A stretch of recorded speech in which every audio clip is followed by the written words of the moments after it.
Hi friends, നമ്മളിപ്പോൾ SCERT സീരീസിൽ ശബ്ദം എന്ന ടോപ്പിക്കാണ് പഠിച്ചുകൊണ്ടിരിക്കുന്നത്. അപ്പോൾ അതിൻ്റെ ഏറ്റവും ബേസിക് ആയിട്ടുള്ള lesson 8th standard old SCERT 8th സ്റ്റാൻഡേർഡിൽ 19th lesson ശബ്ദം, അത് നമ്മൾ കഴിഞ്ഞ ദിവസം അപ്ലോഡ് ചെയ്തിരുന്നു. ഇന്ന് നമ്മൾ പഠിക്കുന്നത് 10th സ്റ്റാൻഡേർഡിലെ ന്യൂ SCERTയിലെ ചാപ്റ്റർ 1 ശബ്ദ തരംഗങ്ങൾ എന്ന ചാപ്റ്ററാണ്. പുതിയ SCERT ആണ് കേട്ടോ. അപ്പോൾ ഈ ഒരു ഭാഗത്ത് നമുക്കിനി ഒരു ചാപ്റ്ററും കൂടി പഠിക്കാനുണ്ട്. അത് 9th സ്റ്റാൻഡേർഡിലെ ന്യൂ SCERT 9th സ്റ്റാൻഡേർഡിൽ ഒരു 8th ലെസൺ ഉണ്ട്. ശബ്ദം എന്നാണ് അതിൻ്റെ പേര്.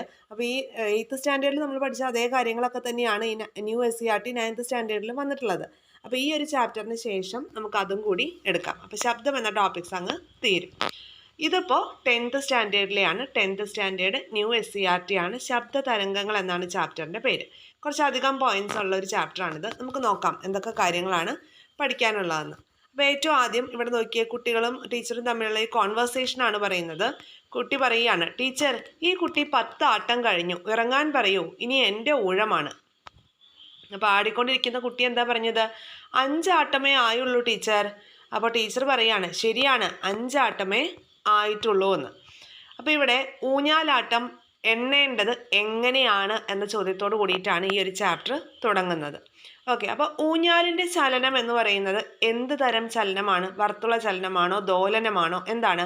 ഒരു ടു ആൻഡ് ഫ്രോ മോഷനാണ് അല്ലേ? ഇപ്പോൾ നമ്മൾ കഴിഞ്ഞ ദിവസത്തെ ചാപ്റ്ററുകളിൽ നമ്മൾ പഠിച്ചപ്പോൾ പറഞ്ഞു ദോലനം എന്നത് ടു ആൻഡ് ഫ്രോ മോഷനാണ്, പെൻഡുലത്തിൻ്റെ കാര്യം പറഞ്ഞപ്പോൾ. അപ്പോൾ നമുക്കറിയാം ഊഞ്ഞാലിൻ്റെ ചലനം പെൻഡുലത്തിൻ്റെ ചലനം പോലെ തന്നെയാണ്, ദോലനമാണ്. ഊഞ്ഞാലിൻ്റെ ചലനത്തെ സൂചിപ്പിക്കുന്ന രേഖാചിത്രം നമുക്കിവിടെ തന്നിട്ടുണ്ട്. കണ്ടോ? ചിത്രം 1.1 തന്നിട്ടുണ്ട് നമുക്കിവിടെ. കണ്ടോ? ചിത്രം നിങ്ങൾക്ക് കാണാമല്ലോ. അപ്പോൾ ചോദ്യം എന്താണ്? ഊഞ്ഞാൽ സ്വതന്ത്ര അവസ്ഥയിൽ നിന്ന് ദോലനം ആരംഭിക്കുന്ന സ്ഥാനം അല്ലെങ്കിൽ അതിൻ്റെ തുലന സ്ഥാനം ഏതാണ് എന്നാണ് ചോദ്യം. തുലന സ്ഥാനം, ഊഞ്ഞാലിൻ്റെ തുലന സ്ഥാനം എന്ന് പറയുന്നത് ഇവിടെ ഈ O എന്ന് കാണിച്ചിട്ടുള്ള ആ ഒരു പോയിന്റാണ്. O എന്ന് കാണിച്ചിട്ടുള്ള പോയിന്റാണ് അതിൻ്റെ സ്വതന്ത്ര അവസ്ഥയിൽ അത് നിൽക്കുമ്പോൾ അതിൻ്റെ തുലന സ്ഥാനം എന്ന് പറയുന്നത്. ഓക്കെ, ഇനി ഈ O എന്ന പോയിന്റിൽ നിന്ന് ഊഞ്ഞാൽ ആടുമ്പോൾ നോക്കിയേ, ഈ A എന്ന പോയിന്റിലേക്ക് വന്ന് തിരിച്ച് അതുപോലെ O എന്ന പോയിന്റിലേക്ക് പോയി വീണ്ടും B എന്ന പോയിന്റിലേക്ക് പോയിട്ട് തിരികെ ഈ ഓയിൽ എത്തുമ്പോഴാണ് എന്താകുന്നത്? ഒരു ആട്ടം കംപ്ലീറ്റ് ആകുന്നത് കേട്ടോ. ടു ആൻഡ് ഫ്രോ മോഷനാണ് ദോലനം എന്ന് പറയുന്നത്. അപ്പോൾ ഇവിടെ വരുമ്പോൾ ഇവിടെ ഈ ഓയിൽ നിന്ന് എ എന്ന പോയിന്റിലേക്ക് എത്തുമ്പോൾ അത് 2 ആയിട്ടേ ഉള്ളൂ. അപ്പോൾ പിന്നെ ഫ്രോ മോഷനും കൂടി വേണമല്ലോ. അപ്പോൾ നോക്കിയേ, തിരികെ അത് ഈ O എന്ന പോയിന്റിലെത്തി, വീണ്ടും ഓയിൽ നിന്ന് ബിയിലേക്ക് എത്തി, ബിയിൽ നിന്ന് തിരിച്ച് ഓയിൽ എത്തുമ്പോഴാണ് എന്ത് ചെയ്യുന്നത്? ഒരു ബോട്ട് ലൈക്കാണ് അല്ലേ, ഒരു ബോട്ട് ലൈക്ക് മൂവ്മെൻ്റ് ആണ്. അപ്പോൾ ഈ തിരികെ ഈ ഓയിൽ എത്തുമ്പോഴാണ് എന്താവുക? ഒരാട്ടം കംപ്ലീറ്റ് ആകുന്നത്. അതാണ് നമ്മൾ ഈ ആദ്യത്തെ ചിത്രത്തിൽ കണ്ടത്. ഒരു കുട്ടി പറഞ്ഞു 10 ആട്ടമായിന്ന്, ആടുന്ന കുട്ടി പറഞ്ഞു 5 ആട്ടമേ ആയിട്ടുള്ളൂ. ടീച്ചറും അത് ശരിവെച്ചു. അപ്പോൾ ഒരു ദോലനത്തിൻ്റെ എണ്ണം എടുക്കുന്നത് എങ്ങനെയാണെന്നുള്ളത് മനസ്സിലായല്ലോ. ഒരു വസ്തു തുലന സ്ഥാനത്തെ ആസ്പദമാക്കി കൃത്യമായ ഇടവേളകളിൽ ഇരുവശത്തേക്കും ചലിക്കുന്നതിനെയാണ് ദോലനം അഥവാ ഓസിലേഷൻ എന്ന് പറയുന്നത്. ക്ലിയർ ആയോ? ഒരു വസ്തു തുലന സ്ഥാനത്തെ ആസ്പദമാക്കി കൃത്യമായ ഇടവേളകളിൽ ഇരുവശത്തേക്കും ചലിക്കുന്നതിനെയാണ് ദോലനമെന്ന് പറയുന്നത്. ക്ലിയർ ആയെന്ന് വിശ്വസിക്കുന്നു. ഇനി തുലന സ്ഥാനത്ത് നിന്ന് ഒരു വശത്തേക്കുള്ള പരമാവധി സ്ഥാനാന്തരത്തിൻ്റെ അളവാണ് ആയതി. തുലന സ്ഥാനത്ത് നിന്ന് പരമാവധി സ്ഥാനാന്തരത്തിൻ്റെ അളവാണ് ആയതി. ഈ ഒരു പിക്ചറിൽ നമ്മൾ പറയുകയാണ്, ഈ ഒരു പിക്ചറിൽ ഈ O എന്ന് പറയുന്ന അതിൻ്റെ തുലന സ്ഥാനത്ത് നിന്ന് A എന്ന് പറയുന്ന ആ ഒരു പോയിന്റ് വരെയാണ് ഈ ഊഞ്ഞാലിപ്പോൾ ആടുന്നതിൻ്റെ പരമാവധി ആയതി എന്ന് പറയുന്നത്. അപ്പോൾ ഈ ആയതി എന്ന് ഉദ്ദേശിക്കുന്നത് ഒരു സ്ഥാനാന്തരമാണല്ലോ, സ്ഥാനാന്തരമാണ്. ഓക്കെ, അപ്പോൾ തുലന സ്ഥാനത്ത് നിന്ന് ഒരു വശത്തേക്കുള്ള പരമാവധി സ്ഥാനാന്തരത്തിൻ്റെ അളവാണ് ആയതി. ആയതിയെ A എന്ന അക്ഷരം കൊണ്ട് സൂചിപ്പിക്കുന്നു. ആയതി എന്നത് ഒരു സ്ഥാനാന്തരമാണ്. അതിൻ്റെ SI യൂണിറ്റ് എന്നത് എന്താണ്? മീറ്റർ ആണ്. അതിൻ്റെ SI യൂണിറ്റ് മീറ്റർ ആണ്, ഓർത്ത് വയ്ക്കുക കേട്ടോ. അപ്പോൾ തുലന സ്ഥാനത്ത് നിന്ന് ഒരു വശത്തേക്കുള്ള പരമാവധി സ്ഥാനാന്തരത്തിൻ്റെ അളവാണ് ആയതി. ആയതിയെ A എന്ന അക്ഷരം കൊണ്ട് സൂചിപ്പിക്കുന്നു. ആയതിയുടെ SI യൂണിറ്റ് മീറ്റർ ആണ്. ക്ലിയർ ആയല്ലോ? അപ്പോൾ ഊഞ്ഞാൽ ഒരാട്ടം അല്ലെങ്കിൽ ഒരു ദോലനം പൂർത്തിയാക്കുന്നത് എപ്പോഴാണെന്ന് ചോദിച്ചിട്ടുണ്ട്. ക്ലിയർ ആയല്ലോ ആ ഒരു പോയിന്റ്? ഇതാ അവിടെ ചിത്രത്തിൽ കാണിച്ചിട്ടുണ്ട്. O എന്ന് പറയുന്ന അതിൻ്റെ ആ ഒരു തുലന സ്ഥാനത്ത് നിന്ന് A എന്ന പോയിന്റിലേക്ക് എത്തിയിട്ട് തിരിച്ച് Oയിലേക്ക് എത്തി, വീണ്ടും ബിയിലേക്ക് പോയി, ബിയിൽ നിന്ന് തിരിച്ച് Oയിൽ എത്തുമ്പോഴാണ് അതിൻ്റെ ഒരു ദോലനം കംപ്ലീറ്റ് ആകുന്നത്. ക്ലിയർ ആയി എന്ന് വിശ്വസിക്കുന്നു. ഇനി അടുത്തൊരു ഭാഗത്തേക്ക് നമുക്ക് പോവാം. നോക്കാം. ഇനി ദോലന ചലനങ്ങൾക്ക് കൂടുതൽ ഉദാഹരണങ്ങൾ എഴുതാനാണ് പറഞ്ഞിട്ടുള്ളത്. എന്താണ് ദോലന ചലനങ്ങൾക്ക് ഉദാഹരണം? ക്ലോക്കിലെ പെൻഡുലത്തിൻ്റെ ചലനം, ഊഞ്ഞാലിൻ്റെ ചലനം, ഇതൊക്കെ എന്താണ് ദോലന ചലനങ്ങൾക്ക് എക്സാമ്പിളാണ്. ക്ലോക്കിലെ പെൻഡുലം, അതുപോലെ കാറിലെ വൈപ്പർ ഉണ്ടല്ലോ, കാറിലെ വൈപ്പർ, സിമ്പിൾ പെൻഡുലം, ഊഞ്ഞാൽ, ക്ലോക്കിൻ്റെ പെൻഡുലം, ഇതെല്ലാം എന്താണ് ദോലന ചലനങ്ങൾക്ക് ഉദാഹരണമാണ്. ക്ലിയർ ആയോ? ഇനി നമുക്ക് ഇവിടെ ഒരു ചോദ്യമാണ് തന്നിട്ടുള്ളത്. ചോദ്യം എന്താണ്? 30 ദോലനങ്ങൾക്ക് 1 മിനിറ്റ് സമയമെടുക്കുന്ന പെൻഡുലം ഒരു ദോലനം പൂർത്തിയാക്കാൻ എത്ര സമയമെടുക്കുമെന്ന് കണ്ടെത്താമോ എന്നുള്ളതാണ് ചോദ്യം.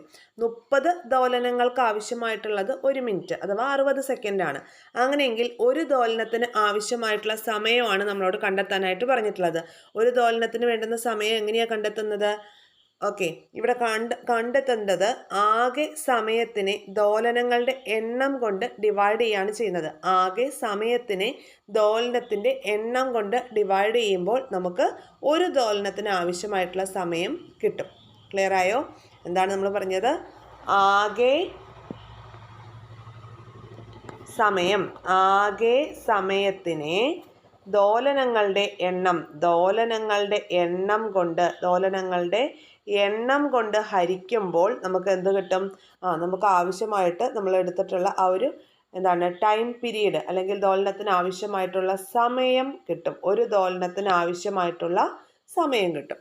ഓക്കെ, നമുക്ക് അടുത്ത ഭാഗത്തേക്ക് പോവാം. അപ്പോൾ 60/30 ചെയ്യുമ്പോൾ 2 സെക്കൻഡാണ് ഒരു ദോലനത്തിന് ആവശ്യമായിട്ടുള്ള സമയം എന്ന് നമുക്ക് കിട്ടും. ക്ലിയർ ആയല്ലോ? ഇത് ആകെ സമയത്തിനെ ദോലനങ്ങളുടെ എണ്ണം കൊണ്ട് ഡിവൈഡ് ചെയ്യുമ്പോൾ ഒരു ദോലനത്തിന് ആവശ്യമായിട്ടുള്ള സമയമാണ് ഇവിടെ കിട്ടുന്നത്. ഓക്കെ, നോക്കുക, അതാണ് ഇവിടെ പറഞ്ഞിട്ടുള്ളത്. ഒരു ദോലനത്തിന് ആവശ്യമായ സമയത്തിനെയാണ് നമ്മൾ പീരീഡ് എന്ന് പറയുന്നത്. ഒരു ദോലനത്തിന് ആവശ്യമായിട്ടുള്ള സമയത്തിന് പീരീഡ് എന്നാണ് പറയുന്നത്. ഈ പീരീഡിനെ നമുക്ക് ടൈം പീരീഡ് എന്ന് പറയും. അതിനെ T എന്ന അക്ഷരം കൊണ്ടാണ് സൂചിപ്പിക്കുന്നത്. അതുപോലെ തന്നെ പീരീഡ് അളക്കുന്നത് സെക്കൻഡ് എന്ന യൂണിറ്റ് ഉപയോഗിച്ചിട്ടാണ് പീരീഡ് അളക്കുന്നത്. T എന്നാണ് അതിനെ ഇൻഡിക്കേറ്റ് ചെയ്യുന്നത്. ഒരു ദോലനത്തിന് ആവശ്യമായിട്ടുള്ള സമയം, അതായത് ഇവിടുത്തെ T ആണ്. നമ്മൾ ഈ ചോദ്യത്തിൽ നമ്മളോട് എന്താ കണ്ടെത്താൻ പറഞ്ഞിട്ടുള്ളത്? ഇവിടെ T ആണ് നമ്മളോട് കണ്ടെത്താൻ പറഞ്ഞിട്ടുള്ളത്. ടൈം ആണ് നമ്മളോട് കണ്ടെത്താൻ പറഞ്ഞിട്ടുള്ളത്. ആകെ സമയം ബൈ ദോലനങ്ങളുടെ എണ്ണം ചെയ്യുമ്പോഴാണ് ഒരു ദോലനത്തിന് ആവശ്യമായിട്ടുള്ള ടൈം പീരീഡ് നമുക്ക് കിട്ടുന്നത്. അതിൻ്റെ യൂണിറ്റ് എന്താണ്? ഒരു ദോലനത്തിന് ആവശ്യമായിട്ടുള്ള സമയം, ആ സമയം കണ്ടെത്തുമ്പോൾ അതിൻ്റെ യൂണിറ്റ് സെക്കൻഡ് ആണെന്ന് ഇവിടെ പറഞ്ഞിട്ടുണ്ട്. കണ്ടോ? ഒരു ദോലനത്തിന് ആവശ്യമായ സമയത്തെ പീരീഡ് എന്ന് പറയുന്നു. ഇത് T എന്ന അക്ഷരം കൊണ്ട് സൂചിപ്പിക്കുന്നു. പീരീഡ് അളക്കുന്നത് സെക്കൻഡ് എന്ന യൂണിറ്റ് ഉപയോഗിച്ചിട്ടാണ്. അടുത്ത ചോദ്യം, ഇതേ പെൻഡുലം 1 സെക്കൻഡിൽ എത്ര ദോലനങ്ങൾ പൂർത്തിയാക്കുന്നതാണ് കണ്ടെത്തേണ്ടത്. നമുക്ക് തന്നിട്ടുള്ളത് എന്താണ്? 60 സെക്കൻഡ്. അപ്പോൾ ഒരു മിനിറ്റിലെ ദോലനങ്ങളുടെ എണ്ണം 30 ആണെന്ന് നമ്മൾ പറഞ്ഞിട്ടുണ്ട്. 60 സെക്കൻഡിൽ 30 ദോലനങ്ങളാണ് ഉണ്ടാവുന്നത്. അങ്ങനെയെങ്കിൽ ഒരു സെക്കൻഡിലെ ദോലനങ്ങളുടെ എണ്ണം കാണാൻ വേണ്ടിയിട്ട് ഈ 30 ഡിവൈഡഡ് ബൈ 60 ചെയ്താൽ മതിയല്ലോ. അപ്പോൾ എന്ത് കിട്ടും? 0.5. ഒരു സെക്കൻഡിൽ 0.5 ദോലനങ്ങൾ എന്ന് വെച്ചാൽ ഹാഫ് ഓസിലേഷൻ ആണ് ഉണ്ടാവുന്നതെന്നാണ് അർത്ഥം. ഇനി ഇവിടെ ചോദ്യം എന്താ? ഒരു സെക്കൻഡിൽ ഉണ്ടാകുന്ന ദോലനങ്ങളുടെ എണ്ണത്തിനെയാണ് ആവൃത്തി എന്ന് പറയുന്നത്. ഒരു സെക്കൻഡിൽ ഉണ്ടാകുന്ന ദോലനങ്ങളുടെ എണ്ണത്തിനെയാണ് ആവൃത്തി എന്ന് പറയുന്നത്. ആവൃത്തിയുടെ SI യൂണിറ്റ് ഹെർട്സ് ആണ്. ആവൃത്തി അല്ലെങ്കിൽ ഫ്രീക്വൻസി സൂചിപ്പിക്കുന്നത് F എന്ന അക്ഷരം ഉപയോഗിച്ചിട്ടാണ്. അപ്പോൾ ഒരു സെക്കൻഡിൽ ഉണ്ടാകുന്ന ദോലനത്തിൻ്റെ എണ്ണത്തിനെയാണ് ആവൃത്തി എന്ന് പറയുന്നത്. ആവൃത്തിയുടെ SI യൂണിറ്റ് ഹെർട്സ് ആണ്. ഇതൊക്കെ നമുക്ക് അറിയുന്ന കാര്യങ്ങളാണ്. ആവൃത്തി സൂചിപ്പിക്കുന്നത് F എന്ന അക്ഷരം കൊണ്ടാണ്. ഇനി നമുക്കിവിടെ ഹെർട്സിനെ കുറിച്ച് തന്നിട്ടുണ്ട്. ഹെൻറിച്ച് റുഡോൾഫ് ഹെർട്സിനെ കുറിച്ച് തന്നിട്ടുണ്ട്. അപ്പോൾ അദ്ദേഹത്തിൻ്റെ പ്രധാനപ്പെട്ട സംഭാവനകളൊക്കെ തന്നിട്ടുണ്ട്. അതൊന്ന് വായിച്ചു നോക്കാം കേട്ടോ. വൈദ്യുത കാന്തിക തരംഗങ്ങളുടെ സാന്നിധ്യം പരീക്ഷണ നിരീക്ഷണങ്ങളിലൂടെ കണ്ടെത്തി. അതുപോലെ റേഡിയോ, ടെലിവിഷൻ, ടെലഗ്രാഫ്, ടെലിവിഷൻ എന്നിവയുടെ പുരോഗതിക്ക് ആവശ്യമായ അടിത്തറയിട്ടു. ഫോട്ടോ ഇലക്ട്രിക് പ്രഭാവം കണ്ടുപിടിച്ചു. അദ്ദേഹത്തോടുള്ള ആദരസൂചകമായിട്ടാണ് ആവൃത്തിക്ക് ഹെർട്സ് എന്ന യൂണിറ്റ് പേര് നൽകിയിട്ടുള്ളത് കേട്ടോ. ആവൃത്തിക്ക് ഹെർട്സ് എന്ന യൂണിറ്റ് നൽകിയത് ഇദ്ദേഹത്തോടുള്ള ആദരസൂചകമായിട്ടാണെന്നുള്ളത് ഓർത്ത് വയ്ക്കുക. അപ്പോൾ ഇത്രയും കാര്യങ്ങളാണ് ഈ ഒരു ഭാഗത്തുള്ളത്. ഇനി നമുക്ക് തന്നിട്ടുള്ള കാര്യം എന്താണ്? പെൻഡുലത്തിൻ്റെ നീളവും അതുപോലെ 10 ദോലനങ്ങൾക്ക് ആവശ്യമായിട്ടുള്ള സമയം, പീരീഡ്, ആവൃത്തി ഇങ്ങനെ തന്നിട്ടുണ്ട്. അപ്പോൾ ഇവിടെ പെൻഡുലത്തിൻ്റെ നീളം 25 സെൻറ്റിമീറ്റർ തന്നിട്ടുണ്ട്. അപ്പോൾ നമ്മൾ എക്സ്പെരിമെൻറ്റ് കംപ്ലീറ്റ് ചെയ്യാൻ കുട്ടികളോട് പറഞ്ഞിരിക്കുകയാണ് 10 ദോലനങ്ങൾക്ക് ആവശ്യമായിട്ടുള്ള സമയം എത്രയാണ്. അപ്പോൾ ആ സമയം കിട്ടിക്കഴിയുമ്പോൾ പീരീഡ് കാണാനാണ് പറഞ്ഞിട്ടുള്ളത്. അത് കഴിഞ്ഞ് ആവൃത്തി കാണാനാണ് പറഞ്ഞിട്ടുള്ളത്. അപ്പോൾ ഇവിടുത്തെ ഇക്വേഷൻ ഒന്ന് നോട്ട് ചെയ്ത് വയ്ക്കുക. പീരീഡിൻ്റെ നമ്മൾ ഓൾറെഡി പറഞ്ഞു, ആകെ ദോലനങ്ങളുടെ എണ്ണം ബൈ സമയമാണ് ചെയ്യേണ്ടത്. ഇതിൻ്റെ നേരെ തിരിച്ചാണ് എന്ത് ചെയ്യേണ്ടത്, ആവൃത്തി കാണാൻ വേണ്ടി ചെയ്യേണ്ടത്. ദോലനങ്ങളുടെ എണ്ണം ബൈ സമയം ചെയ്യുമ്പോഴാണ് എന്ത് കിട്ടുക, ആവൃത്തി കിട്ടുക. പീരീഡ് കിട്ടണമെങ്കിൽ സമയത്തിനെ ദോലനത്തിൻ്റെ എണ്ണം കൊണ്ട് ഡിവൈഡ് ചെയ്യണം. ആവൃത്തിയാണ് കിട്ടണമെങ്കിൽ ദോലനങ്ങളുടെ എണ്ണം ഡിവൈഡഡ് ബൈ സമയമാണ് ചെയ്യേണ്ടത്. എന്തായാലും ഈ ഒരു എക്സ്പെരിമെൻറ്റ് ചെയ്ത് കഴിയുമ്പോൾ നമ്മളൊരു ഒരു കൺക്ലൂഷനിലേക്ക് എത്തും. എന്താണ്, പെൻഡുലത്തിൻ്റെ നീളം കൂടുമ്പോൾ ആവൃത്തി കുറയും എന്നുള്ളതാണ് ആ ഒരു കൺക്ലൂഷൻ. നമ്മളിവിടെ എക്സ്പെരിമെൻറ്റ് ചെയ്തിട്ടില്ല, അതുകൊണ്ട് പറയാം. പെൻഡുലത്തിൻ്റെ ജസ്റ്റ് നോട്ട് ചെയ്ത് വെക്കുക, നമ്മൾ എക്സ്പെരിമെൻറ്റ് ചെയ്തിട്ടില്ലല്ലോ.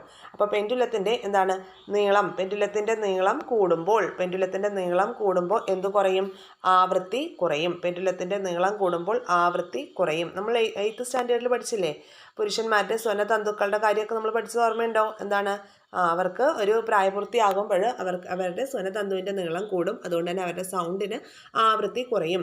അതുപോലെ പെൻഡുലത്തിൻ്റെ കേസിൽ നമ്മൾ പറഞ്ഞു, ആ കൺസെപ്റ്റ് തന്നെയാണ് ഇവിടെ. പെൻഡുലത്തിൻ്റെ നീളം കൂടുമ്പോൾ ആവൃത്തി കുറയും എന്നുള്ളതാണ്. അപ്പോൾ പീരീഡ് കാണാനുള്ള ഇക്വേഷൻ എന്തായിരുന്നു, ആകെ സമയം ഡിവൈഡഡ് ബൈ ദോലനങ്ങളുടെ എണ്ണമാണ്. അതുപോലെ ആവൃത്തിയാണ് കാണണമെങ്കിൽ ദോലനങ്ങളുടെ എണ്ണം ബൈ സമയമാണ് ചെയ്യേണ്ടത്. ആവൃത്തി യൂണിറ്റ് ഹെർട്സ് ആണ്, പീരീഡ് ആണെങ്കിൽ സെക്കൻഡ് ആണ് നമ്മൾ കാണിക്കുക അല്ലേ. ഇനി പെൻഡുലത്തിൻ്റെ നീളം കൂടുമ്പോൾ ആവൃത്തി കുറയുന്നു. ഓക്കെ, ഇതാണ് ഇവിടുത്തെ ഫൈനൽ പോയിന്റ്. പെൻഡുലത്തിൻ്റെ നീളം കൂടുമ്പോൾ ആവൃത്തി കുറയും എന്നുള്ളതാണ് ഓർത്തു വയ്ക്കേണ്ട പോയിന്റ്. ഇനി അടുത്തത് ആവൃത്തി ഈക്വൽ ടു 1/, പീരീഡ് എന്ന് കൊടുത്തിരിക്കുന്നത് എന്താണ്, ആവൃത്തിയും പീരീഡും ഇൻവേഴ്സ്ലി പ്രൊപ്പോർഷണൽ ആണെന്നാണ് ഉദ്ദേശിക്കുന്നത്. ഓക്കെ, അതായത് പീരീഡ് കൂടുമ്പോൾ ആവൃത്തി കുറയുന്നു, ഇൻവേഴ്സ്ലി പ്രൊപ്പോർഷണൽ ആണെന്നുള്ള കാര്യമാണ് ഇവിടെ കൊടുത്തിട്ടുള്ളത്. ഇവിടെ ബോക്സിൽ എന്താ ഉള്ളത്, റേഡിയോ, ടെലിവിഷൻ തുടങ്ങിയവയുടെ പ്രേക്ഷണത്തിൽ കിലോ ഹെർട്സ്, മെഗാ ഹെർട്സ് എന്നീ പദങ്ങൾ കേട്ടിരിക്കുമല്ലോ. ഇവയും ആവൃത്തിയുടെ പ്രായോഗിക യൂണിറ്റുകളാണ്. ഓക്കെ, കിലോ ഹെർട്സും മെഗാ ഹെർട്സും ഒക്കെ ആവൃത്തിയുടെ പ്രായോഗിക യൂണിറ്റുകളാണ്. ഒരു കിലോ ഹെർട്സ് എന്ന് വെച്ചാൽ 1000 ഹെർട്സ് ആണ്, അല്ലെങ്കിൽ 10⁻³ ഹെർട്സ് നമുക്ക് പറയാം. ഒരു മെഗാ ഹെർട്സ് എന്ന് പറഞ്ഞാൽ എത്രയാണ്, 10�6 ഹെർട്സ് ആണെന്നുള്ള കാര്യവും ഓർത്ത് വയ്ക്കുക കേട്ടോ. ഇനി അടുത്ത ഭാഗത്തേക്ക് വരാം. ഇവിടെ ഇനി പറയുന്നത് നാച്ചുറൽ ഫ്രീക്വൻസിയെ കുറിച്ചാണ്. നാച്ചുറൽ ഫ്രീക്വൻസി എന്താണ്? നാച്ചുറൽ ഫ്രീക്വൻസി ഒരു വസ്തുവിനെ സ്വതന്ത്രമായി കമ്പനം ചെയ്യിച്ചാൽ അത് അതിൻ്റെ തനതായ ആവൃത്തിയിലായിരിക്കും കമ്പനം ചെയ്യുന്നത്. ഈ ആവൃത്തിയാണ് ആ വസ്തുവിൻ്റെ സ്വാഭാവിക ആവൃത്തി അല്ലെങ്കിൽ നാച്ചുറൽ ഫ്രീക്വൻസി. എന്താണ്? ഒരു വസ്തുവിനെ സ്വതന്ത്രമായി കമ്പനം ചെയ്യിച്ചാൽ അത് അതിൻ്റെ തനതായ ആവൃത്തിയിലായിരിക്കും കമ്പനം ചെയ്യുന്നത്. അതുകൊണ്ട് അതിനെ എന്ത് പറയുന്നു? നാച്ചുറൽ ഫ്രീക്വൻസി എന്ന് പറയുന്നത്. അപ്പോൾ ഒരു വസ്തുവിൻ്റെ സ്വാഭാവിക ആവൃത്തിയെ സ്വാധീനിക്കുന്ന കുറേ ഘടകങ്ങളുണ്ട്. എന്തൊക്കെയാണ്? വസ്തുവിൻ്റെ നീളം. ഇപ്പോൾ നമ്മൾ പെൻഡുലത്തിൻ്റെ നീളം പറഞ്ഞു. എന്താണ്? നീളം കൂടുമ്പോൾ ആവൃത്തി കുറയും എന്ന് പറഞ്ഞു. അപ്പോൾ വസ്തുവിൻ്റെ നീളം, അതിൻ്റെ വലിപ്പം, അതിൻ്റെ ഇലാസ്റ്റികത, പദാർത്ഥത്തിൻ്റെ സ്വഭാവം, അതായത് സോളിഡ് ആണോ ലിക്വിഡ് ആണോ അങ്ങനെ ആ രീതിയിലാണ് ഉദ്ദേശിക്കുന്നത്. പദാർത്ഥത്തിൻ്റെ സ്വഭാവം എന്നീ ഘടകങ്ങളെല്ലാം ഒരു വസ്തുവിൻ്റെ സ്വാഭാവിക ആവൃത്തിയെ സ്വാധീനിക്കുന്ന ഘടകങ്ങളാണ്.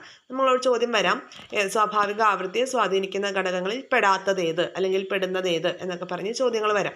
വസ്തുവിൻ്റെ നീളം, വലിപ്പം, ഇലാസ്റ്റികത, പദാർത്ഥത്തിൻ്റെ സ്വഭാവം, ഈ കാര്യങ്ങളൊക്കെ ഒരു വസ്തുവിൻ്റെ സ്വാഭാവിക ആവൃത്തിയെ സ്വാധീനിക്കുന്ന ഘടകങ്ങളാണെന്നുള്ളത് ഓർത്തു വയ്ക്കുക കേട്ടോ. ഇനി അടുത്തൊരു പോയിന്റ് പറയുന്നത് പ്രണോദിത കമ്പനവും അനുനാദവും എന്താണ് നോക്കാം. ഫോഴ്സ്ഡ് വൈബ്രേഷനെ കുറിച്ചും റെസണൻസിനെ കുറിച്ചുമാണ് പറയുന്നത്.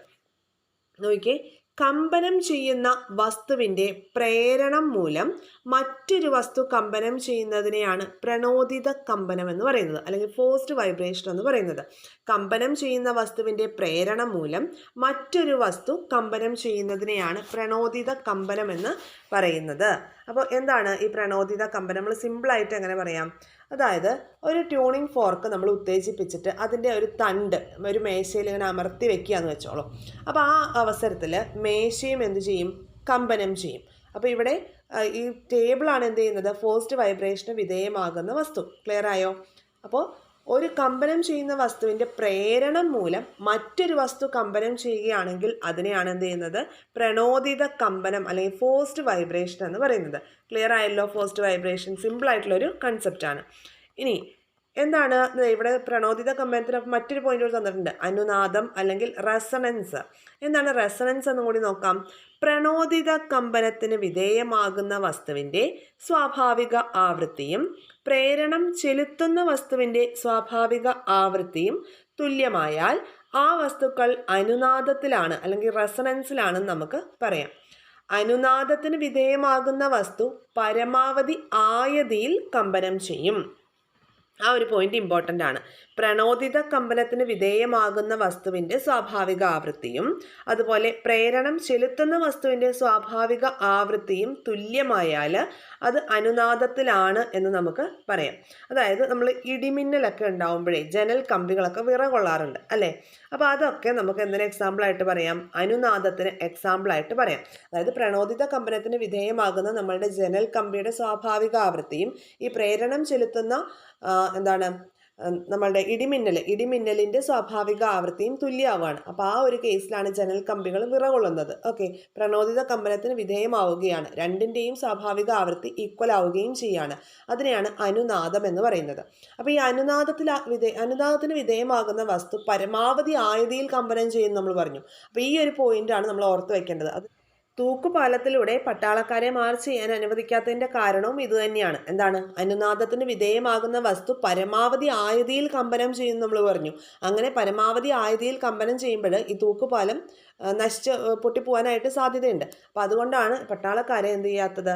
ഈ തൂക്കുപാലത്തിലൂടെ മാർച്ച് ചെയ്ത് പോകാനായിട്ട് അനുവദിക്കാത്തത്. ഓക്കെ, ഇനി പ്രണോദിത കമ്പനവും അനുനാദവും പ്രയോജനപ്പെടുത്തിയിരിക്കുന്ന സന്ദർഭങ്ങൾ ഏതൊക്കെയാണെന്നാണ് ചോദിച്ചിട്ടുള്ളത്. അതായത് നമ്മുടെ MRI സ്കാനിങ് ചെയ്യുമ്പോൾ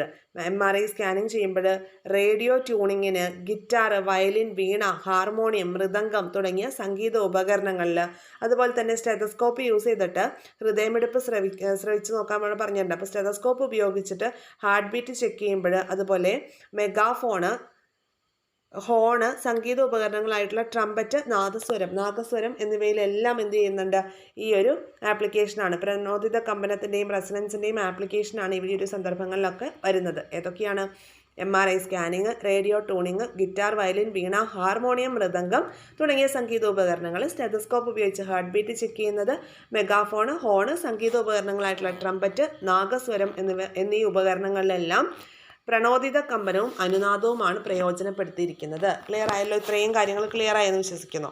ഇനി നമുക്കിവിടെ ചോദ്യമുണ്ട്. ഒരു സിമ്പിൾ പെൻഡുലത്തിൻ്റെ ആവൃത്തി 1 ഹെർട്സ് ആണ്, അതിൻ്റെ പീരീഡ് എത്രയാണെന്നാണ് ചോദ്യം. അപ്പം നമുക്കറിയുന്നൊരു ഇക്വേഷൻ ഉണ്ട്. എന്താണ്? F=1/t എന്നൊരു ഇക്വേഷൻ നമ്മൾ പഠിച്ചിട്ടുണ്ട് അല്ലേ? F = 1/t എന്ന് നമ്മൾ പഠിച്ചിട്ടുണ്ട്. അപ്പോൾ ഇവിടെ നമ്മൾ കാണേണ്ട എന്താണ്? പീരീഡാണ്, T ആണ് നമുക്ക് കാണേണ്ടത്. ഓക്കെ, അപ്പോൾ T = നമുക്ക് ഇതിങ്ങനെ മാറ്റി എഴുതിക്കൂടെ? T = 1/f എന്ന് എഴുതാം. അപ്പോൾ F നമുക്കറിയാം എത്രയാണ്? 1 ഹെർട്സ് ആണ്. അപ്പോൾ 1/1 ആണ്. അപ്പോൾ T = 1 ആണ്. T കാണുമ്പോൾ ഇതിൻ്റെ യൂണിറ്റ് എന്താണെന്ന് നമ്മൾ പഠിച്ചിട്ടുണ്ട്? സെക്കൻഡ്. അപ്പോൾ 1 സെക്കൻഡാണ് ഇവിടുത്തെ ആൻസർ.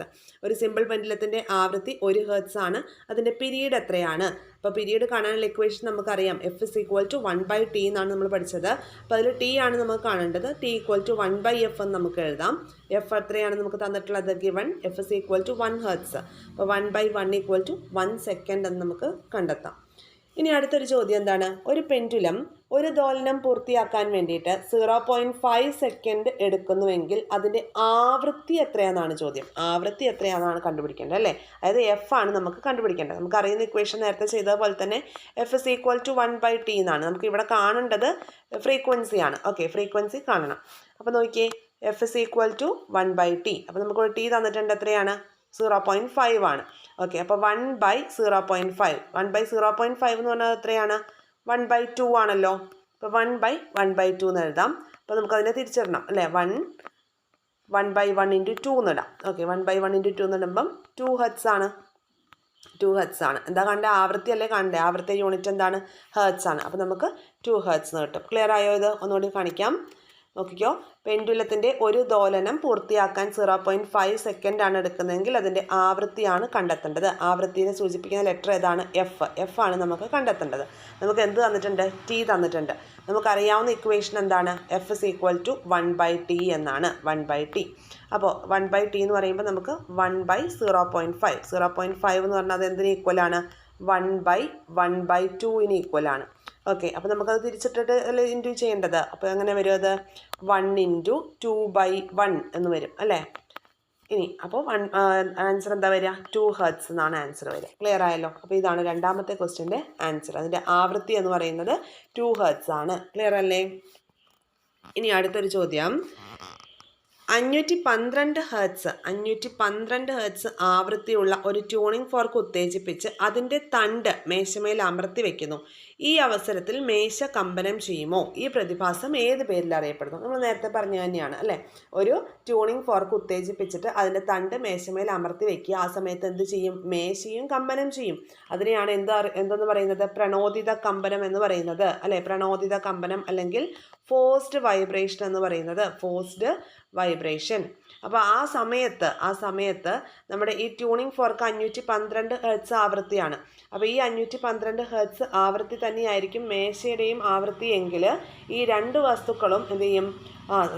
റെസണൻസിലാണ് അല്ലെങ്കിൽ അനുനാദത്തിലാണ് എന്ന് നമുക്ക് പറയാം. പ്രണോദിത കമ്പനത്തിന് വിധേയമാകുന്ന ടേബിളിൻ്റെ സ്വാഭാവിക ആവൃത്തിയും ഈ പ്രേരണം ചെലുത്തുന്ന നമ്മുടെ ട്യൂണിംഗ് ഫോർക്കിൻ്റെ ആവൃത്തി അത് 512 ഹെർട്സ് തന്നെയാണെന്നുണ്ടെങ്കിൽ അത് എന്തിന് വിധേയമാകും? അനുനാദത്തിന് അല്ലെങ്കിൽ റെസണൻസിന് ടേബിൾ വിധേയമാകും. ഓക്കെ, ക്ലിയർ ആയല്ലോ? ഇനി അടുത്തൊരു ഭാഗത്തേക്ക് വരാം. ഇവിടെ കണ്ടോ, 256 ഹെർട്സ് ആവൃത്തിയുള്ള ട്യൂണിംഗ് ഫോർക്ക് കമ്പനം ചെയ്യുമ്പോൾ അതിൻ്റെ ചുറ്റുമുള്ള വായുവും ശബ്ദം കേൾക്കുന്ന വ്യക്തിയുടെ കർണപുടവും 1 സെക്കൻഡിൽ 256 തവണ കമ്പനം ചെയ്യും. എന്നാലാണ് നമുക്ക് ആ സൗണ്ട് അത്രയും ക്ലിയർ ആയിട്ട് കേൾക്കുള്ളൂ. അതായത് അനുനാദത്തിന് വിധേയമാകുമെന്ന് അർത്ഥം, ചുരുക്കി പറഞ്ഞാൽ. ഇനി നമുക്ക് തരംഗ ചലനം അല്ലെങ്കിൽ വേവ് മോഷനെ കുറിച്ച് നോക്കാം. വേവ് മോഷൻ എന്താണ്? വേവ് മോഷൻ എന്ന് നോക്കാം കേട്ടോ. ഇവിടെ ഒരു മാധ്യമത്തിൻ്റെ ഒരു ഭാഗത്ത് ലഭിക്കുന്ന ഊർജം മറ്റു ഭാഗങ്ങളിലേക്ക് എത്തിക്കാനുള്ള മാർഗങ്ങളിൽ ഒന്നാണ് തരംഗ ചലനം. എന്താണ് തരംഗ ചലനം അല്ലെങ്കിൽ വേവ് മോഷൻ? മാധ്യമത്തിൻ്റെ ഒരു ഭാഗത്ത് ലഭിക്കുന്ന ഊർജം മറ്റു ഭാഗങ്ങളിലേക്ക് എത്തിക്കാനുള്ള മാർഗങ്ങളിൽ ഒന്നാണ് തരംഗ ചലനം. ഒരു ഭാഗത്ത് ലഭിക്കുന്ന ഊർജം മറ്റു ഭാഗങ്ങളിലേക്ക് ദോലനങ്ങളിലൂടെ തുടർച്ചയായി പ്രസരിക്കുന്നതിനെയാണ് തരംഗ ചലനം എന്ന് പറയുന്നത്. ഒരു ഭാഗത്ത് ലഭിക്കുന്ന ഊർജം മറ്റു ഭാഗങ്ങളിലേക്ക് ദോലനങ്ങളിലൂടെ തുടർച്ചയായി പ്രസരിക്കുന്നതിനെയാണ് തരംഗ ചലനം എന്ന് പറയുന്നത്. അത് ഇവിടെ നോക്കിക്കേ, ഇവിടെ ഒരു എക്സ്പെരിമെന്റ് നമുക്ക് തന്നിരിക്കുകയാണ് കേട്ടോ. അപ്പോൾ ഈ ഒരു ചിത്രം 1.8 കാണുന്നത് പോലെ മേശപ്പുറത്ത് വെച്ച സ്ലിങ്കിയുടെ 2 അഗ്രങ്ങളും വലിച്ചു പിടിക്കുക എന്നാണ് പറഞ്ഞിരിക്കുന്നത്. ഒരു സ്പ്രിങ് ആണ്. അപ്പോൾ ഇതിൽ ഒരു അഗ്രത്തിലെ ഏതാനും ചുരുളുകൾ അമർത്തിയിട്ട് അങ്ങോട്ട് വിടുക. അപ്പോൾ ഈ സ്ലിങ്കിയിൽ രൂപപ്പെടുന്ന വിക്ഷോഭം നിരീക്ഷിക്കാനാണ് പറഞ്ഞിട്ടുള്ളത്.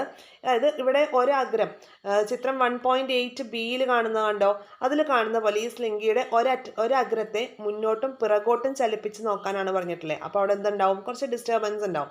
അപ്പോൾ ആ ഡിസ്റ്റർബൻസ് ഉദ്ദേശിക്കുന്നത് ഈ ഒരു കണ്ടോ. അപ്പോൾ ഈ ഡിസ്റ്റർബൻസ് അല്ലെങ്കിൽ ഈ ഒരു വിക്ഷോഭങ്ങൾ ഒരു അഗ്രത്ത് നിന്ന് രണ്ടാമത്തെ അഗ്രത്തിലേക്ക് നീങ്ങി പോകുന്നത് എങ്ങനെയാണ്? കണ്ടോ, നിങ്ങൾ കാണുന്നുണ്ടോ? അതാണ് തരംഗ ചലനം എന്നതുകൊണ്ട് ഉദ്ദേശിക്കുന്നത്, തരംഗ ചലനം. ഓക്കെ, അപ്പോൾ ഇവിടെ എന്താണ് മൂവ് ചെയ്യുന്നത്? ഒരു ഭാഗത്ത് ലഭിക്കുന്ന ഊർജമാണ് മറ്റു ഭാഗങ്ങളിലേക്ക് എത്തുന്നത്. അത് എത്തുന്നത് എങ്ങനെയാണ്? ദോലനങ്ങളിലൂടെയാണ്. അതിനെയാണ് തരംഗ ചലനം എന്ന് പറയുന്നത്. ഇവിടെ ഈ ഒരു സ്ലിങ്കി അല്ലെങ്കിൽ ഈ ഒരു സ്പ്രിങ് അല്ല ചലിക്കുന്നത്. അവിടെ ഉണ്ടാകുന്ന ഫോഴ്സ് തരംഗത്തിൻ്റെ രൂപത്തിലാണ് മറു സൈഡിലേക്ക് എത്തുന്നത്. ക്ലിയർ ആയോ? അപ്പോൾ അതിനെയാണ് എന്ത് പറയുന്നത്? തരംഗ ചലനം എന്ന് പറയുന്നത്. ക്ലിയർ ആയോ? ഒരു ഭാഗത്ത് ലഭിക്കുന്ന ഊർജം മറ്റു ഭാഗങ്ങളിലേക്ക് ദോലനങ്ങളിലൂടെയാണ് തുടർച്ചയായി പ്രസരിക്കുന്നത്. അതിനെയാണ് തരംഗ ചലനം എന്ന് പറയുന്നത്. ഇനി തരംഗ ചലനങ്ങൾക്ക് ഉദാഹരണം തന്നിട്ടുണ്ട്. എന്തൊക്കെയാണെന്ന് നോക്കിക്കേ. തരംഗ ചലനത്തിന് ഉദാഹരണം റേഡിയോ തരംഗം, സീസ്മിക് തരംഗം, പ്രകാശ തരംഗം, ശബ്ദ തരംഗം, ജലാശയത്തിലുണ്ടാകുന്ന ഓളങ്ങൾ. ഇതൊക്കെ തരംഗങ്ങൾക്ക് ഉദാഹരണമാണ്. പക്ഷെ നമ്മളോട് പറഞ്ഞിട്ടുള്ളത് ഇവിടെ ഈ തരംഗങ്ങൾക്കെല്ലാം സഞ്ചരിക്കാൻ മാധ്യമം ആവശ്യമുണ്ടോ? മാധ്യമം ആവശ്യമുണ്ട്. അത് പ്രേഷണത്തിന് മാധ്യമം ആവശ്യമുള്ളവയും പ്രേഷണത്തിന് മാധ്യമം ആവശ്യമില്ലാത്തവയുമായി തരംതിരിക്കാനാണ് പറഞ്ഞിട്ടുള്ളത്. അപ്പോൾ പ്രേഷണത്തിന് മാധ്യമം ആവശ്യമുള്ളത് സീസ്മിക് തരംഗം. സീസ്മിക് തരംഗം എന്ന് പറഞ്ഞാൽ എന്താണ്? നമ്മൾ ഈ സുനാമി എർത്ത് കേക്കൊക്കെ ഉണ്ടാവുമ്പോൾ ഉണ്ടാവുന്ന തരംഗങ്ങളാണ്. അപ്പോൾ അത് സഞ്ചരിക്കുന്ന ഒരു മാധ്യമത്തിലൂടെയാണ്. ഏത് മാധ്യമത്തിലൂടെ? ഭൂമിയിലൂടെയാണ്. അതുപോലെ അടുത്തത് എന്താണ്? റേഡിയോ തരംഗം. റേഡിയോ തരംഗം പ്രേഷണത്തിന് മാധ്യമം ആവശ്യമില്ലാത്ത തരംഗമാണ്. അപ്പോൾ അത് എവിടെ വരും? രണ്ടാമത്തെ ടേബിളിലാണ് വരിക. രണ്ടാമത്തെ ടേബിളിലാണ് ഏത് വരുന്നത്? റേഡിയോ തരംഗം വരുന്നത്. അതുപോലെ സീസ്മിക് തരംഗം ഇതിൽ വരും? ഒന്നാമത്തെ ഇതിൽ വരും. നമ്മൾ പറഞ്ഞു ഒന്നാമത്തെ ടേബിളിൽ പ്രേഷണത്തിന് മാധ്യമം ആവശ്യമുള്ളതാണ്. ഇനി പ്രകാശ തരംഗം, പ്രകാശത്തിന് സഞ്ചരിക്കാൻ മാധ്യമം ആവശ്യമില്ല എന്ന് നമുക്കറിയാം. അപ്പോൾ അത് രണ്ടാമത്തെ ഒരു ഇതിൽ വരും, ഇത് രണ്ടാമത്തെ ടേബിളിൽ വരും. ഇനി ശബ്ദതരംഗം, ശബ്ദതരംഗം എവിടെയാണ് വരിക? ശബ്ദതരംഗം ഒന്നാമത്തെ പ്രേഷണം ആവശ്യമുള്ള എന്ന് പറയുന്ന ആ ഒരു ടേബിളിലാണ് വരുന്നത്. ജലാശയത്തിൽ ഉണ്ടാകുന്ന ഓളങ്ങൾ, ആ ഓളങ്ങൾ ആ ജലത്തിലൂടെ തന്നെയല്ലേ സഞ്ചരിക്കുന്നത്. അപ്പോൾ അതിനും എന്ത് വേണം? മാധ്യമം ആവശ്യമാണ്. അത് പറഞ്ഞാൽ മനസ്സിലായോ? പ്രേഷണത്തിന് മാധ്യമം ആവശ്യമുള്ളത് ഏതൊക്കെയാണ്? സീസ്മിക് തരംഗം, ശബ്ദതരംഗം, ജലാശയങ്ങളിൽ ഉണ്ടാകുന്ന ഓളങ്ങൾ. ഇനി പ്രേഷണത്തിന് മാധ്യമം ആവശ്യമില്ലാത്തത് ഏതൊക്കെയാണ്?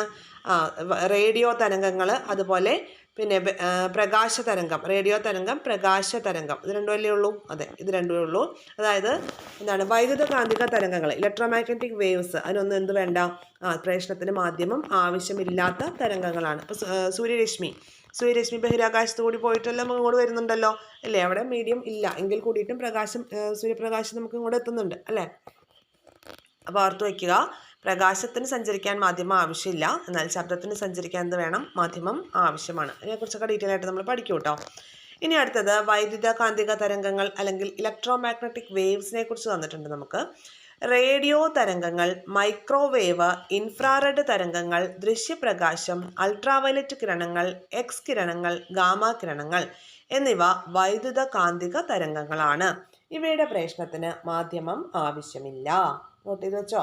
വൈദ്യുത കാന്തിക തരംഗങ്ങൾ അല്ലെങ്കിൽ ഇലക്ട്രോമാഗ്നറ്റിക് വേവ്സിന്റെ പ്രേഷണത്തിന് മാധ്യമം ആവശ്യമില്ല. വൈദ്യുത കാന്തിക തരംഗങ്ങൾ എന്ന് പറയുമ്പോൾ അതിൽ ഏതൊക്കെ വരും? റേഡിയോ വേവ്സ് വരും, മൈക്രോവേവ്സ് വരും, ഇൻഫ്രാറെഡ് വേവ്സ്, ദൃശ്യപ്രകാശം, ultraviolet rays, X rays, gamma rays, അതൊക്കെ വൈദ്യുത കാന്തിക തരംഗങ്ങളാണ്. അവയുടെ പ്രേഷണത്തിന് മാധ്യമം ആവശ്യമില്ല. അടുത്തത് യാന്ത്രിക തരംഗങ്ങൾ അല്ലെങ്കിൽ മെക്കാനിക്കൽ വേവ്സ്. മെക്കാനിക്കൽ വേവ്സ് എന്ന് പറയുമ്പോൾ പ്രേഷണത്തിന് മാധ്യമം ആവശ്യമായിട്ടുള്ള തരംഗങ്ങളാണ് യാന്ത്രിക തരംഗങ്ങൾ. യാന്ത്രിക തരംഗങ്ങൾ എന്ന് പറയുമ്പോൾ പ്രേഷണത്തിന് മാധ്യമം ആവശ്യമാണ്. അപ്പോൾ ഈ യാന്ത്രിക തരംഗങ്ങളെ അല്ലെങ്കിൽ മെക്കാനിക്കൽ വേവ്സിനെ നമുക്ക് രണ്ടായിട്ട് ഡിവൈഡ് ചെയ്യാം. ഏതൊക്കെയാണ്? അനുദൈർഘ്യ തരംഗങ്ങളും അനുപ്രസ്ഥ തരംഗങ്ങളും. ഇമ്പോർട്ടൻ്റ് ആയിട്ടുള്ള കാര്യമാണ് കേട്ടോ ഇത്. യാന്ത്രിക തരംഗങ്ങൾക്ക് പ്രേഷണത്തിന് മാധ്യമം ആവശ്യമാണ്. യാന്ത്രിക തരംഗങ്ങളെ പ്രധാനമായിട്ടും രണ്ടായിട്ട് നമുക്ക് ഡിവൈഡ് ചെയ്യാം. അനുദൈർഘ്യ തരംഗങ്ങളെന്നും അനുപ്രസ്ഥ തരംഗങ്ങളെന്നും. അനുദൈർഘ്യ തരംഗങ്ങളെ നമുക്ക് ലോഞ്ചിറ്റ്യൂഡിനൽ വേവ്സ് എന്നും കൂടി പറയാം. Longitudinal waves. ഇനി ഇവിടെ തന്നിട്ടുള്ള പോയിന്റ് എന്താണ്? മാധ്യമത്തിലെ കണികകൾ തരംഗത്തിന്റെ പ്രേഷണ ദിശയ്ക്ക് സമാന്തരമായി കമ്പനം ചെയ്യുന്ന തരംഗങ്ങളെയാണ് അനുദൈർഘ്യ തരംഗങ്ങൾ എന്ന് പറയുന്നത്. മാധ്യമത്തിലെ കണികകൾ തരംഗത്തിന്റെ പ്രേഷണ ദിശയ്ക്ക് സമാന്തരമായി കമ്പനം ചെയ്യുന്ന തരംഗങ്ങളാണ് അനുദൈർഘ്യ തരംഗങ്ങൾ. ഇവിടെ അനുദൈർഘ്യ തരംഗങ്ങൾ നമുക്ക് ചിത്രത്തിൽ കാണിച്ചിട്ടുണ്ട്. കണ്ടോ? ഇവിടെ CR എന്ന് പറഞ്ഞ് തന്നിരിക്കുന്നത് കണ്ടോ? അതായത് ഉച്ചമർദ്ദവും വരുന്നുണ്ട്, അതുപോലെ തന്നെ നീചമർദ്ദവും ഇവിടെ വരുന്നുണ്ട്. ഓക്കെ, അപ്പോൾ ഉച്ചമർദ്ദ മേഖലയും നീചമർദ്ദ മേഖലയും നമുക്കിവിടെ ഉണ്ടാവുന്നുണ്ട്. ഇവിടെ കണ്ടോ ലൈൻസ് അടുത്തടുത്തടുത്ത് കാണുന്നത്, ഇവിടെയാണെങ്കിൽ ലൂസായിട്ടാണ് കാണുന്നത്. ഓക്കെ, അപ്പോൾ അതായത് മർദ്ദങ്ങൾ ഇവിടെ ക്രിയേറ്റ് ചെയ്യുന്ന മർദ്ദ മേഖല ക്രിയേറ്റ് ചെയ്യുന്നുണ്ടെന്ന് അറിഞ്ഞിരിക്കുക. മാധ്യമത്തിൽ മർദ്ദ വ്യതിയാനങ്ങൾ ഉണ്ടാകുന്നുണ്ട്. കണികകൾ തരംഗത്തിൻ്റെ പ്രേഷണ ദിശയ്ക്ക് സമാന്തരമായിട്ടാണ് കമ്പനം ചെയ്യുന്നത്. അപ്പോൾ ഈ ഒരു അനുദൈർഘ്യ തരംഗം അല്ലെങ്കിൽ ലോഞ്ചിറ്റ്യൂഡിനൽ വേവ്സ്, ശബ്ദം എന്താണ്? ഒരു അനുദൈർഘ്യ തരംഗമാണ്. മാധ്യമത്തിൽ മർദ്ദ വ്യതിയാനങ്ങൾ ഇവിടെ ഉണ്ടാവുന്നുണ്ട്. ഈ മർദ്ദ വ്യതിയാനം ഉണ്ടാവുന്നതുകൊണ്ടാണ് നമ്മൾ ഉച്ചമർദ്ദ മേഖല ഉണ്ടാവുന്നു, അതുപോലെ നീചമർദ്ദ മേഖല ഉണ്ടാവുന്നു എന്ന് പറഞ്ഞത്. ക്ലിയർ ആയോ? അപ്പോൾ ശബ്ദ പ്രേഷണത്തിന് മാധ്യമം ആവശ്യമാണ്. വായുവിലൂടെ ശബ്ദം പ്രേഷണം ചെയ്യുന്നത് ഈ ഒരു രീതിയിലാണ്. ഈ ഒരു രീതിയിലാണ് ലോഞ്ചിറ്റ്യൂഡിനൽ ആയിട്ടാണ് എന്ത് ചെയ്യുന്നത്? വായുവിലൂടെ ശബ്ദം പ്രേഷണം ചെയ്യുന്നത്. അവിടെ എന്തുണ്ടാവുന്നുണ്ട്? ഉച്ചമർദ്ദ മേഖലയും ന്യൂനമർദ്ദ മേഖലയും ഉണ്ടാവുന്നുണ്ട്. അതായത് മാധ്യമത്തിൽ മർദ്ദ വ്യതിയാനങ്ങൾ ഉണ്ടാവുന്നുണ്ട് എന്നുള്ളത് ഓർത്തു വയ്ക്കുക. ഇനി അടുത്തത് അനുപ്രസ്ഥ തരംഗങ്ങളാണ്. അനുപ്രസ്ഥ തരംഗങ്ങൾ അല്ലെങ്കിൽ ട്രാൻസ്വേഴ്സ് വേവ്സ്. ഓക്കെ, മാധ്യമത്തിലെ കണികകൾ തരംഗത്തിൻ്റെ പ്രേഷണ ദിശയ്ക്ക് ലംബമായിട്ടാണ് കമ്പനം ചെയ്യുന്നത്. ലംബമായി കമ്പനം ചെയ്യുന്ന തരംഗങ്ങളാണ് അനുപ്രസ്ഥ തരംഗങ്ങൾ അല്ലെങ്കിൽ ട്രാൻസ്വേഴ്സ് വേവ്സ് എന്ന് പറയുന്നത്. കണികകൾ തരംഗത്തിൻ്റെ പ്രേഷണ ദിശയ്ക്ക് ലംബമായിട്ടാണ് കമ്പനം ചെയ്യുന്നത്. പ്രകാശം എന്താണ്? പ്രകാശം ഒരു അനുപ്രസ്ഥ തരംഗമാണ്. പ്രകാശം ഒരു അനുപ്രസ്ഥ തരംഗമാണ്. അതുപോലെ തന്നെ ഇവിടെ പറയുന്ന മറ്റൊരു പോയിന്റ് എന്താണ്? അനുപ്രസ്ഥ തരംഗങ്ങളിൽ തുലന സ്ഥാനത്ത് നിന്ന് ഏറ്റവും ഉയർന്നു നിൽക്കുന്ന ഭാഗങ്ങളാണ് ശൃംഗങ്ങൾ, ഏറ്റവും താഴ്ന്നു നിൽക്കുന്ന ഭാഗമാണ് ഗർത്തങ്ങൾ. അപ്പോൾ ഗർത്തങ്ങളും ശൃംഗങ്ങളും ഉണ്ടാവുന്നത് അനുപ്രസ്ഥ തരംഗങ്ങളിലാണ്. ഇപ്പോൾ ഇവിടെ നോക്കിയാൽ ഇതൊരു വേവ് ആണെങ്കിൽ, ഇതൊരു വേവാണല്ലോ. അപ്പോൾ ഈ ഒരു വേവിൽ ഉയർന്നു നിൽക്കുന്ന ഇങ്ങനെയായിരുന്നു അത് പോവേണ്ടിയിരുന്നത് അല്ലേ. അപ്പോൾ അതിൽ ഈ ഉയർന്നു നിൽക്കുന്ന ഭാഗത്തിനെയാണ് നമ്മൾ എന്ത് പറയുന്നത്? ശൃംഗങ്ങൾ എന്ന് പറയുന്നത്. താഴ്ന്നു നിൽക്കുന്ന ഭാഗത്തിനെയാണ്, ഈ താഴ്ന്നു നിൽക്കുന്ന ഈ ഒരു ഭാഗത്തിനെയാണ് എന്ത് പറയുന്നത്? ഗർത്തങ്ങൾ എന്ന് പറയുന്നത്. അപ്പോൾ ഇതിൽ ശൃംഗങ്ങളും ഉണ്ട്, അതുപോലെ തന്നെ ഗർത്തങ്ങളും ഉണ്ട്. ഓക്കെ, ശൃംഗങ്ങളും ഗർത്തങ്ങളും ഉണ്ട്. ശൃംഗങ്ങളും ഗർത്തങ്ങളും ഉണ്ടാവുന്നത് എവിടെയാണ്? അനുപ്രസ്ഥ തരംഗത്തിലാണ്. അപ്പോൾ വൈദ്യുത കാന്തിക തരംഗങ്ങളൊക്കെ എന്താണ്? അനുപ്രസ്ഥ തരംഗങ്ങളാണ്. വൈദ്യുത കാന്തിക തരംഗങ്ങളെല്ലാം അനുപ്രസ്ഥ തരംഗങ്ങളാണ്. ഓക്കെ, പ്രകാശം ഒരു അനുപ്രസ്ഥ തരംഗമാണ്. കണികകൾ തരംഗത്തിൻ്റെ പ്രേഷണ ദിശയ്ക്ക് ലംബമായിട്ടാണ് കമ്പനം ചെയ്യുന്നത്. ലംബമായിട്ടാണ് കമ്പനം ചെയ്യുന്നത്. ഓർത്തു വയ്ക്കുക, പ്രകാശം ഒരു അനുപ്രസ്ഥ തരംഗമാണ്. അതുപോലെ ഇവിടെ പറഞ്ഞ പോയിന്റ് നോക്ക്, വൈദ്യുത കാന്തിക തരംഗങ്ങൾ അനുപ്രസ്ഥ തരംഗങ്ങളാണ്. ഏതൊക്കെയാണ് വൈദ്യുത കാന്തിക തരംഗങ്ങൾ? Radio waves, microwaves, infrared rays, ദൃശ്യപ്രകാശം, അൾട്രാവയലറ്റ് റേസ്, അതുപോലെ എന്തൊക്കെ നമ്മൾ പറഞ്ഞു? എക്സ് റേസ് പറഞ്ഞു, ഒരെണ്ണോട് പറഞ്ഞല്ലോ, ഗാമ റേസും കൂടി പറഞ്ഞു. അപ്പോൾ ഇവിടെ പ്രേഷണത്തിന് എന്ത് വേണ്ട? മാധ്യമം ആവശ്യമില്ല. ഇനി നമ്മളോട് പറഞ്ഞിട്ടുള്ളത് കുറച്ച് അനുപ്രസ്ഥ തരംഗം, അനുദൈർഘ്യ തരംഗം എന്നിവയുമായി ബന്ധപ്പെട്ട ചില പ്രത്യേകതകളാണ് ഇവിടെ കൊടുത്തിട്ടുള്ളത്. നമ്മളോട് ഇവിടെ പട്ടികയാക്കാനാണ് പറഞ്ഞിട്ടുള്ളത്. അപ്പോൾ ആദ്യത്തെ പോയിന്റ്, തരംഗത്തിൻ്റെ പ്രേഷണ ദിശയ്ക്ക് ലംബമായിട്ട് മാധ്യമത്തിലെ കണികകൾ കമ്പനം ചെയ്യുന്നു. ലംബമായി കമ്പനം ചെയ്യുന്നത് ഏതാണ്? ലംബമായി കമ്പനം ചെയ്യുന്നത് അനുപ്രസ്ഥ തരംഗമാണ്. അപ്പോൾ അനുപ്രസ്ഥ തരംഗം നമുക്ക് ട്രാൻസ്വേഴ്സ് വേഴ്സിൻ്റെ ടി എന്നിട്ട് വയ്ക്കാം. ഓക്കെ, ഇനി ഉച്ചമർദ്ദ മേഖലയും നീചമർദ്ദ മേഖലയും ഉണ്ടാകുന്നു. എവിടെയാണ് ഈ ഉച്ചമർദ്ദ മേഖലയും ന്യൂനമർദ്ദ മേഖലയും അല്ലെങ്കിൽ ഉണ്ടാകുന്നത്? എവിടെയാണ്? ഏത് വേവ്സിലാണ്? അനുദൈർഘ്യ തരംഗത്തിലാണ്. അനുദൈർഘ്യ തരംഗം അല്ലെങ്കിൽ ലോഞ്ചിറ്റ്യൂഡിനൽ വേവ്സിലാണ് അല്ലേ. ഇനി മാധ്യമത്തിൽ മർദ്ദവ്യതിയാനങ്ങൾ ഉണ്ടാകുന്നു. മർദ്ദവ്യതിയാനം ഉണ്ടാകുന്നത് എവിടെയാ? ഉച്ചമർദ്ദ മേഖലയും ന്യൂനമർദ്ദ മേഖലയും ഉള്ളിടത്താണ് എന്തുണ്ടാവുന്നത്? മർദ്ദവ്യതിയാനങ്ങൾ ഉണ്ടാകുന്നത്. അപ്പോൾ അതും ഏതിൽ വരും? ലോഞ്ചിറ്റ്യൂഡിനൽ വേവ്സിൽ വരും അല്ലേ. അതായത് അനുദൈർഘ്യ തരംഗത്തിൽ വരും. ഇനി അടുത്തത്, ശൃംഗങ്ങളും ഗർത്തങ്ങളും ഉണ്ടാവുന്നു. ശൃംഗങ്ങളും ഗർത്തങ്ങളും ഉണ്ടാവുന്നത് എവിടെയാണ്? ട്രാൻസ്വേഴ്സിലാണ് അല്ലേ. ട്രാൻസ്വേഴ്സിലാണ് ശൃംഗങ്ങളും ഗർത്തങ്ങളും ഉണ്ടാവുന്നത്. ട്രാൻസ്വേഴ്സ് എന്ന് പറയുമ്പം അനുപ്രസ്ഥ തരംഗത്തിൽ. തരംഗത്തിൻ്റെ പ്രേഷണ ദിശയ്ക്ക് സമാന്തരമായിട്ട് മാധ്യമത്തിലെ കണികകൾ കമ്പനം ചെയ്യുന്നു. സമാന്തരമായി കമ്പനം ചെയ്യുന്നത് എവിടെയാണ്? സമാന്തരം അനുദൈർഘ്യത്തിലാണ്, അതായത് ലോഞ്ചിറ്റ്യൂഡിനലാണ്. മാധ്യമത്തിൽ മർദ്ദവ്യതിയാനങ്ങൾ ഉണ്ടാകുന്നില്ല. മർദ്ദവ്യതിയാനം ഉണ്ടാകുന്നത് എവിടെയാണ്? ലോഞ്ചിറ്റ്യൂഡിനലാണ് അല്ലേ. ട്രാൻസ്വേഴ്സ് വേവ്സ് അല്ലെങ്കിൽ അനുദൈർഘ്യത്തിൽ എന്തില്ല? അനുപ്രസ്ഥ തരംഗത്തിൽ എന്തില്ല? മർദ്ദ വ്യതിയാനങ്ങൾ ഉണ്ടാകുന്നില്ല. ക്ലിയർ ആയല്ലോ ഇത്രയും പോയിന്റ്സ്? ഓക്കെ, അപ്പോൾ നമുക്കൊന്ന് സെപ്പറേറ്റ് ചെയ്ത് പഠിക്കാം. ട്രാൻസ്വേഴ്സ് വേവ്സിൽ അല്ലെങ്കിൽ അനുപ്രസ്ഥ തരംഗത്തിൻ്റെ ഇമ്പോർട്ടൻസ് അല്ലെങ്കിൽ അതിൻ്റെ പോയിന്റ്സ് എന്തൊക്കെയാണ്? കണികകൾ തരംഗത്തിൻ്റെ പ്രേഷണ ദിശയ്ക്ക് ലംബമായിട്ടാണ് കമ്പനം ചെയ്യുന്നത്. അതുപോലെ മറ്റു പോയിന്റ് എന്തായിരുന്നു? ശൃംഗങ്ങളും ഗർത്തങ്ങളും ഉണ്ടാകുന്നുണ്ട്. മാധ്യമത്തിൽ എന്തില്ല? മർദ്ദവ്യതിയാനങ്ങൾ ഉണ്ടാകുന്നില്ല. ഇനി ലോഞ്ചിറ്റ്യൂഡിനൽ വേവ്സ് അല്ലെങ്കിൽ അനുദൈർഘ്യ തരംഗത്തിന് പോയിന്റ്സ് എന്തൊക്കെയാണ്? ഉച്ചമർദ്ദ മേഖലയും നീചമർദ്ദ മേഖലകളും ഉണ്ടാകുന്നുണ്ട്. അതുപോലെ മാധ്യമത്തിൽ മർദ്ദ വ്യതിയാനങ്ങൾ ഉണ്ടാകുന്നുണ്ട്. അതുകൊണ്ടാണല്ലോ ഉച്ചമർദ്ദ മേഖലയും നീചമർദ്ദ മേഖലയും ഉണ്ടാകുന്നത്. പിന്നെ തരംഗത്തിൻ്റെ പ്രേഷണ ദിശയ്ക്ക് സമാന്തരമായി മാധ്യമത്തിലെ കണികകൾ കമ്പനം ചെയ്യുന്നു. ക്ലിയർ ആയില്ലേ ഇത്രയും പോയിന്റ്സ്? ഇനി വൈദ്യുത കാന്തിക തരംഗങ്ങളൊക്കെ എന്താണ്? അനുപ്രസ്ഥ തരംഗങ്ങളാണ്. ഓർത്ത് വയ്ക്കണേ. അതുപോലെ ശബ്ദം അനുദൈർഘ്യ തരംഗത്തിന് ഉദാഹരണമാണ്. ക്ലിയർ ആയല്ലോ ഇത്രയും പോയിന്റ്സ്? ഇനി അടുത്തൊരു ഏരിയയിലേക്ക് വരാം. തരംഗങ്ങളുടെ സവിശേഷതകൾ എന്തൊക്കെയാണ്? ആയതി, ആവൃത്തി, പിരീഡ്, തരംഗദൈർഘ്യം, തരംഗവേഗം. ഇതൊക്കെയാണ് ക്യാരക്ടറിസ്റ്റിക്സ് ഓഫ് വേവ്സ്. തരംഗങ്ങളുടെ സവിശേഷതകൾ നമുക്ക് എടുത്ത് പറയാവുന്ന കാര്യങ്ങൾ ആയതി, ആവൃത്തി, പിരീഡ്, തരംഗദൈർഘ്യം, തരംഗവേഗം. ഇതിനെക്കുറിച്ചൊക്കെ നമ്മൾ പറഞ്ഞതാണ്. സൈക്കിൾ എന്താണെന്ന് തന്നിട്ടുണ്ട്, അതൊന്ന് നോക്കാം കേട്ടോ. എന്താണ് സൈക്കിള്? തരംഗചലനത്തിൽ ഒരു കണികയുടെ പൂർണ്ണമായ ഒരു ദോലനമാണ് ഒരു സൈക്കിൾ എന്ന് പറയുന്നത്. തരംഗചലനത്തിൽ ഒരു കണികയുടെ പൂർണ്ണമായ ദോലനമാണ് ഒരു സൈക്കിൾ എന്ന് പറയുന്നത്. അതായത് ഇവിടെ നമുക്കൊരു സമയ സ്ഥാനാന്തര ഗ്രാഫ് തന്നിട്ടുണ്ടേ. അപ്പോൾ അതിനകത്ത് ഒരു സൈക്കിളാണ് കാണിക്കുന്നത്. കണ്ടോ, നമ്മൾ നേരത്തെ ഒരു ഓസിലേഷൻ പറഞ്ഞില്ലേ, ഒരു ദോലനത്തിൻ്റെ കാര്യം പറഞ്ഞില്ലേ. അപ്പോൾ തരംഗചലനത്തിൽ ഒരു കണികയുടെ പൂർണ്ണമായ ദോലനം, ഒരു ഹാഫ് ഓസിലേഷൻ ആയിട്ടുള്ളൂ. ഇതും കൂടി ആകുമ്പോഴാണ് ഫുൾ ഓസിലേഷൻ. നമ്മൾ ആ ഊഞ്ഞാലിൻ്റെ കേസ് പറഞ്ഞത് ഓർമ്മയുണ്ടോ? അപ്പോൾ തരംഗചലനത്തിൽ ഒരു കണികയുടെ പൂർണ്ണമായ ദോലനം, അതിനെയാണ് എന്ത് പറയുന്നത്? ഒരു സൈക്കിൾ എന്ന് പറയുന്നത്. സൈക്കിൾ. ഇനി അടുത്തത് ആവൃത്തി. ആവൃത്തി എന്താ നമ്മൾ പറഞ്ഞല്ലോ, എന്താണ്?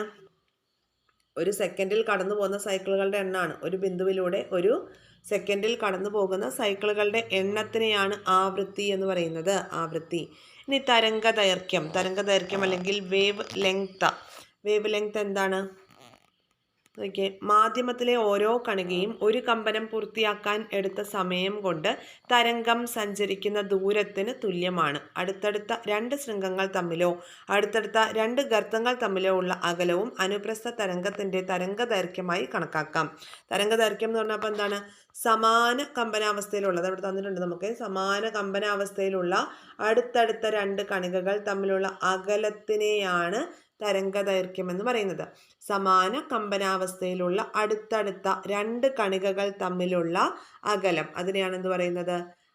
തരംഗദൈർഘ്യം എന്ന് പറയുന്നത്. കണ്ടോ, ഇവിടെ ലാംഡ എന്ന് പറയുന്ന ഈ ഒരു ഗ്രീക്ക് അക്ഷരം, ഗ്രീക്കല്ലേ ഇത്? ഗ്രീക്കാണെന്നാണ് എൻ്റെ വിശ്വാസം കേട്ടോ. അപ്പോൾ ആ ഒരു സിമ്പൽ കൊണ്ട് ക്രിയേറ്റ് ചെയ്തിരിക്കുന്നുണ്ട്. ഇതാണ് ലാംഡയുടെ സിമ്പൽ. സമാന കമ്പനാവസ്ഥയിലുള്ള അടുത്തടുത്ത രണ്ട് കണികകൾ തമ്മിലുള്ള അകലം, അതിനെയാണ് എന്ത് പറയുന്നത്? തരംഗദൈർഘ്യം. കണ്ടോ, ഇവിടെ തരംഗദൈർഘ്യം കാണിച്ചിരിക്കുന്നത് കണ്ടല്ലോ. അത് എന്തൊക്കെ തമ്മിലാവാം? ഒരു മാധ്യമത്തിലെ ഓരോ കണികയും കമ്പനം പൂർത്തിയാക്കാൻ എടുത്ത സമയം കൊണ്ട് തരംഗം സഞ്ചരിക്കുന്ന ദൂരത്തിന് തുല്യമാണ്. അതുപോലെ പറഞ്ഞിട്ടുള്ള പോയിന്റ് ഇതാണ്. അടുത്തടുത്ത രണ്ട് ശൃംഗങ്ങൾ തമ്മിലോ അല്ലെങ്കിൽ രണ്ട് ഗർത്തങ്ങൾ തമ്മിലോ ഉള്ള അകലവും അനുപ്രസ്ഥ തരംഗത്തിൻ്റെ തരംഗദൈർഘ്യമായിട്ട് കണക്കാക്കാം. അപ്പോൾ അനുപ്രസ്ഥ തരംഗത്തിൻ്റെ തരംഗദൈർഘ്യം എന്ന് പറയുന്നത് രണ്ട് ഗർത്തങ്ങൾ തമ്മിലോ രണ്ട് ശൃംഗങ്ങൾ തമ്മിലോ ഉള്ള ദൂരമാണ്. ഓക്കെ, അപ്പോൾ അതിൻ്റെ ലാംഡ എന്ന ലെറ്റർ കൊണ്ടാണ് സൂചിപ്പിക്കുന്നത്. അതിൻ്റെ യൂണിറ്റ് എന്താണ്? യൂണിറ്റ് മീറ്റർ ആണ് കേട്ടോ. യൂണിറ്റ് മീറ്റർ ആണ്. ഇനി അടുത്ത ഈ അനുദൈർഘ്യ തരംഗം നമ്മൾ പറഞ്ഞില്ലേ, അനുപ്രസ്ഥ തരംഗം പറഞ്ഞു. ഇനി അനുദൈർഘ്യ തരംഗമാണെങ്കിലോ, ഈ അനുദൈർഘ്യ തരംഗത്തിൻ്റെ അടുത്തടുത്ത ഉച്ചമർദ്ദ മേഖലകൾ തമ്മിലോ അല്ലെങ്കിൽ അടുത്തടുത്ത രണ്ട് നീചമർദ്ദ മേഖലകളോ തമ്മിലുള്ള അകലത്തിനെയാണ് എന്ത് പറയുക? തരംഗദൈർഘ്യം എന്ന് പറയുന്നത്. ഓക്കെ, തരംഗദൈർഘ്യം എന്ന് പറയുന്നത് അനുദൈർഘ്യ തരംഗത്തിൻ്റെ കേസിലാണെങ്കിൽ നമ്മൾ നേരത്തെ കാണിച്ചില്ലേ, ഉച്ചമർദ്ദ മേഖലയും നീചമർദ്ദ മേഖലയും. അപ്പോൾ രണ്ട് അടുത്തടുത്ത ഉച്ചമർദ്ദ മേഖലകൾ തമ്മിലോ അല്ലെങ്കിൽ അടുത്തടുത്ത രണ്ട് നീചമർദ്ദ മേഖലകൾ തമ്മിലുള്ള അകലമാണ് തരംഗദൈർഘ്യം. ഏതിൽ? അനുദൈർഘ്യ തരംഗത്തിൻ്റെ കേസിൽ. അതേസമയം അനുപ്രസ്ഥ തരംഗമാണെങ്കിൽ അടുത്തടുത്ത രണ്ട് ശൃംഗങ്ങൾ തമ്മിലോ അല്ലെങ്കിൽ രണ്ട് ഗർത്തങ്ങൾ തമ്മിൽ അടുത്തടുത്തതാവണം കേട്ടോ, തമ്മിലുള്ള അകലമാണെന്ത്? അനുപ്രസ്ഥ തരംഗം. അതിൻ്റെ തരംഗദൈർഘ്യം എന്ന് പറയുന്നത്. ക്ലിയർ ആയല്ലോ? ഇനി അടുത്തൊരു പോയിന്റ്, വേഗം സ്ഥിരമായിരിക്കുമ്പോൾ തരംഗത്തിൻ്റെ ആവൃത്തി തരംഗദൈർഘ്യത്തിന് വിപരീത അനുപാതത്തിലായിരിക്കും. ഓക്കെ, വേഗം സ്ഥിരമായിരിക്കുമ്പോൾ എന്താണ് സ്ഥിരമാവേണ്ടത്? വേഗം സ്ഥിരമായിരിക്കണം. അപ്പോൾ തരംഗത്തിൻ്റെ ആവൃത്തി എന്ന് പറയുന്നത് തരംഗദൈർഘ്യത്തിന് വിപരീത അനുപാതത്തിലായിരിക്കും എന്നുള്ളത് ഓർത്ത് വയ്ക്കുക. അതായത് എഫ് ഇൻവേഴ്സ്ലി പ്രൊപ്പോർഷണൽ ടു 1/λ. അതാണ് ഓർത്ത് വയ്ക്കേണ്ട പോയിന്റ്. ഇനി അപ്പോൾ അങ്ങനെയാണെങ്കിൽ തരംഗ വേഗം കണ്ടെത്താൻ എന്ത് ചെയ്യും? തരംഗ വേഗം കണ്ടെത്താൻ വേണ്ടിയിട്ട് ആവൃത്തി ഇൻറ്റു തരംഗ ദൈർഘ്യം, അതാണ് ഇക്വേഷൻ. അതായത് V = F(λ) എന്നൊരു ഇക്വേഷൻ ഉണ്ട്, ഒന്ന് ഓർത്ത് വെക്കുക. തരംഗ വേഗം കണ്ടെത്താൻ വേണ്ടിയിട്ട് ആവൃത്തിയെ തരംഗ ദൈർഘ്യം കൊണ്ട് ഗുണിച്ചാൽ മതി കേട്ടോ. ശബ്ദത്തിൻ്റെ പ്രതിപതനം എന്ന് പറഞ്ഞിട്ട് നമുക്കൊരു പോയിന്റ് വന്നിട്ടുണ്ട്. എന്താണ് ശബ്ദത്തിൻ്റെ പ്രതിപതനം? നോക്കിയോ, മിനുസമുള്ള പ്രതലങ്ങൾ പരുപരുത്ത പ്രതലങ്ങളെ അപേക്ഷിച്ച് ശബ്ദത്തെ നന്നായിട്ട് പ്രതിപദിപ്പിക്കും. ഓക്കെ, മിനുസമുള്ള പ്രതലങ്ങൾ പരുപരുത്ത പ്രതലങ്ങളെ അപേക്ഷിച്ച് ശബ്ദത്തെ നന്നായി പ്രതിപദിപ്പിക്കും. അത് ഓർത്ത് വയ്ക്കുക. അതുകൊണ്ടാണ് ഈ ഹാളുകളൊക്കെ ഇവിടെ കണ്ടോ, ഈ സൗണ്ട് നന്നായിട്ട് കേൾക്കാൻ വേണ്ടിയിട്ട് ഇവിടെ ഈ ഹാളുകളിലൊക്കെ വളച്ച് നിർമ്മിച്ചിരിക്കുന്നതാണ്. അതിൻ്റെ സീലിംഗ് ഒക്കെ വളച്ചാണ് നിർമ്മിച്ചിരിക്കുന്നത്. കാരണം എന്താണ്? ഇവിടെ ഇയാൾ പ്രൊഡ്യൂസ് ചെയ്യുന്ന സൗണ്ട് ഇവിടെ പോയി തട്ടി അത് തിരിച്ച് റിഫ്ലക്റ്റ് ചെയ്ത് പല ആംഗിളിൽ റിഫ്ലക്റ്റ് ചെയ്ത് പോകുന്നുണ്ട്. അപ്പോൾ എന്താണ്? ആ സൗണ്ട് കൂടുതൽ മുഴക്കത്തിൽ കേൾക്കും. അപ്പോൾ മിനുസമുള്ള പ്രതലങ്ങൾ പരുത്ത പ്രതലങ്ങളെ അപേക്ഷിച്ച് ശബ്ദത്തെ നന്നായി പ്രതിപദിപ്പിക്കും. അതുകൊണ്ടാണ് ഹാളുകളിലെയൊക്കെ സീലിംഗ് വളച്ച് നിർമ്മിച്ചിരിക്കുന്നത്. അതുപോലെ തന്നെ സൗണ്ട് ബോർഡുകളുടെയൊക്കെ ആപ്ലിക്കേഷൻ കണ്ടോ, അതിൻ്റെ ഇവിടുത്തെ സീലിങ്ങിൻ്റെ ആപ്ലിക്കേഷൻ കണ്ടോ എങ്ങനെയാണെന്ന്. അപ്പോൾ അതെന്താണ്, റിഫ്ലക്ഷന് വേണ്ടിയിട്ടാണ് കേട്ടോ. ഒരു സ്രോതസ്സിൽ നിന്നുണ്ടാവുന്ന ശബ്ദത്തെ പ്രതിപദിച്ച് ഹാളിൻ്റെ എല്ലാ ഭാഗത്തേക്കും വ്യാപിപ്പിക്കാൻ വേണ്ടി ഇവ സഹായിക്കും. അപ്പോൾ അതാണ് അവിടുത്തെ പോയിന്റ്. പിന്നെ ശബ്ദത്തിൻ്റെ ആവർത്തന പ്രതിപതനത്തിൻ്റെ ഒരു ആപ്ലിക്കേഷനും കൂടി ഇവിടെ പറയുന്നുണ്ട്. Multiple reflection of sound. എന്താണ്, അടച്ചിട്ടിരിക്കുന്ന ഹാളിലെ ഒരു സ്രോതസ്സിൽ നിന്നുണ്ടാവുന്ന ശബ്ദം ശ്രോതാവിലേക്ക് എത്തുന്ന വിധമാണ് ചിത്രത്തിൽ കാണിച്ചിരിക്കുന്നത്. കണ്ടോ എങ്ങനെയാണ് ആവർത്തിച്ചത്, മൾട്ടിപ്പിൾ റിഫ്ലക്ഷൻ നടക്കുന്നുണ്ട്.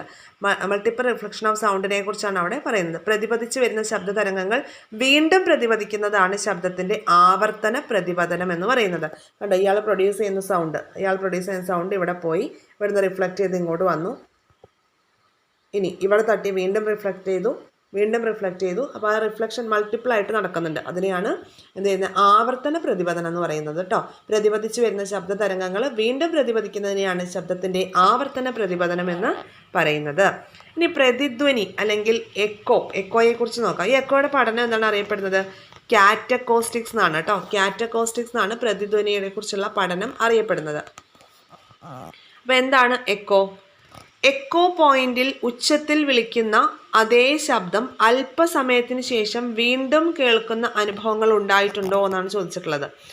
അടച്ചിട്ടിരിക്കുന്നതും ഒഴിഞ്ഞുകിടക്കുന്നതുമായ വലിയ ഹാളിനുള്ളിൽ ഉച്ചത്തിൽ സംസാരിക്കുമ്പോഴും വലിയ മലകളുടെ അകലെ നിന്ന് ഉച്ചത്തിൽ വിളിക്കുകയോ കൈകൊട്ടുകയോ ചെയ്യുമ്പോഴും അല്പസമയത്തിന് ശേഷം അതേ ശബ്ദം വീണ്ടും കേൾക്കാൻ കഴിയും. അതിനെയാണ് എന്ത് പറയുക, പ്രതിധ്വനി അല്ലെങ്കിൽ എക്കോ എന്ന് പറയുന്നത്. ആദ്യ ശബ്ദം ശ്രവിച്ചതിന് ശേഷം അതേ ശബ്ദം പ്രതിപദിച്ച് വീണ്ടും കേൾക്കുന്നതാണ് പ്രതിധ്വനി. ഓക്കെ, ആദ്യം ശബ്ദം കേട്ടതിന് ശേഷം അതേ ശബ്ദം വീണ്ടും പ്രതിപദിച്ച് കേൾക്കുന്നതിനെയാണ് പ്രതിധ്വനി എന്ന് പറയുന്നത്. അപ്പോൾ ആദ്യ ശബ്ദം പ്രതിപതനത്തിന് ശേഷം വീണ്ടും വ്യക്തമായി കേൾക്കണമെങ്കിൽ പ്രതിപതന തലം ശ്രോതാവിൽ നിന്ന് ചുരുങ്ങിയത് എത്ര അകലത്തിലായിരിക്കണം? ഇതൊരു PYQ ആണ് കേട്ടോ. നിങ്ങൾ ഈ ചോദ്യം ശ്രദ്ധിച്ചിട്ടുണ്ടാവും. ആദ്യ ശബ്ദം പ്രതിപതനത്തിന് ശേഷം വീണ്ടും വ്യക്തമായി കേൾക്കണമെങ്കിൽ, അതായത് എക്കോ ഉണ്ടാവണമെങ്കിൽ ശ്രോതാവിൽ നിന്ന് ആ ഒരു പ്രതിപതന തലം എത്ര അകലത്തിലായിരിക്കണം എന്നാണ് ചോദ്യം. അതിലേക്ക് വരാം.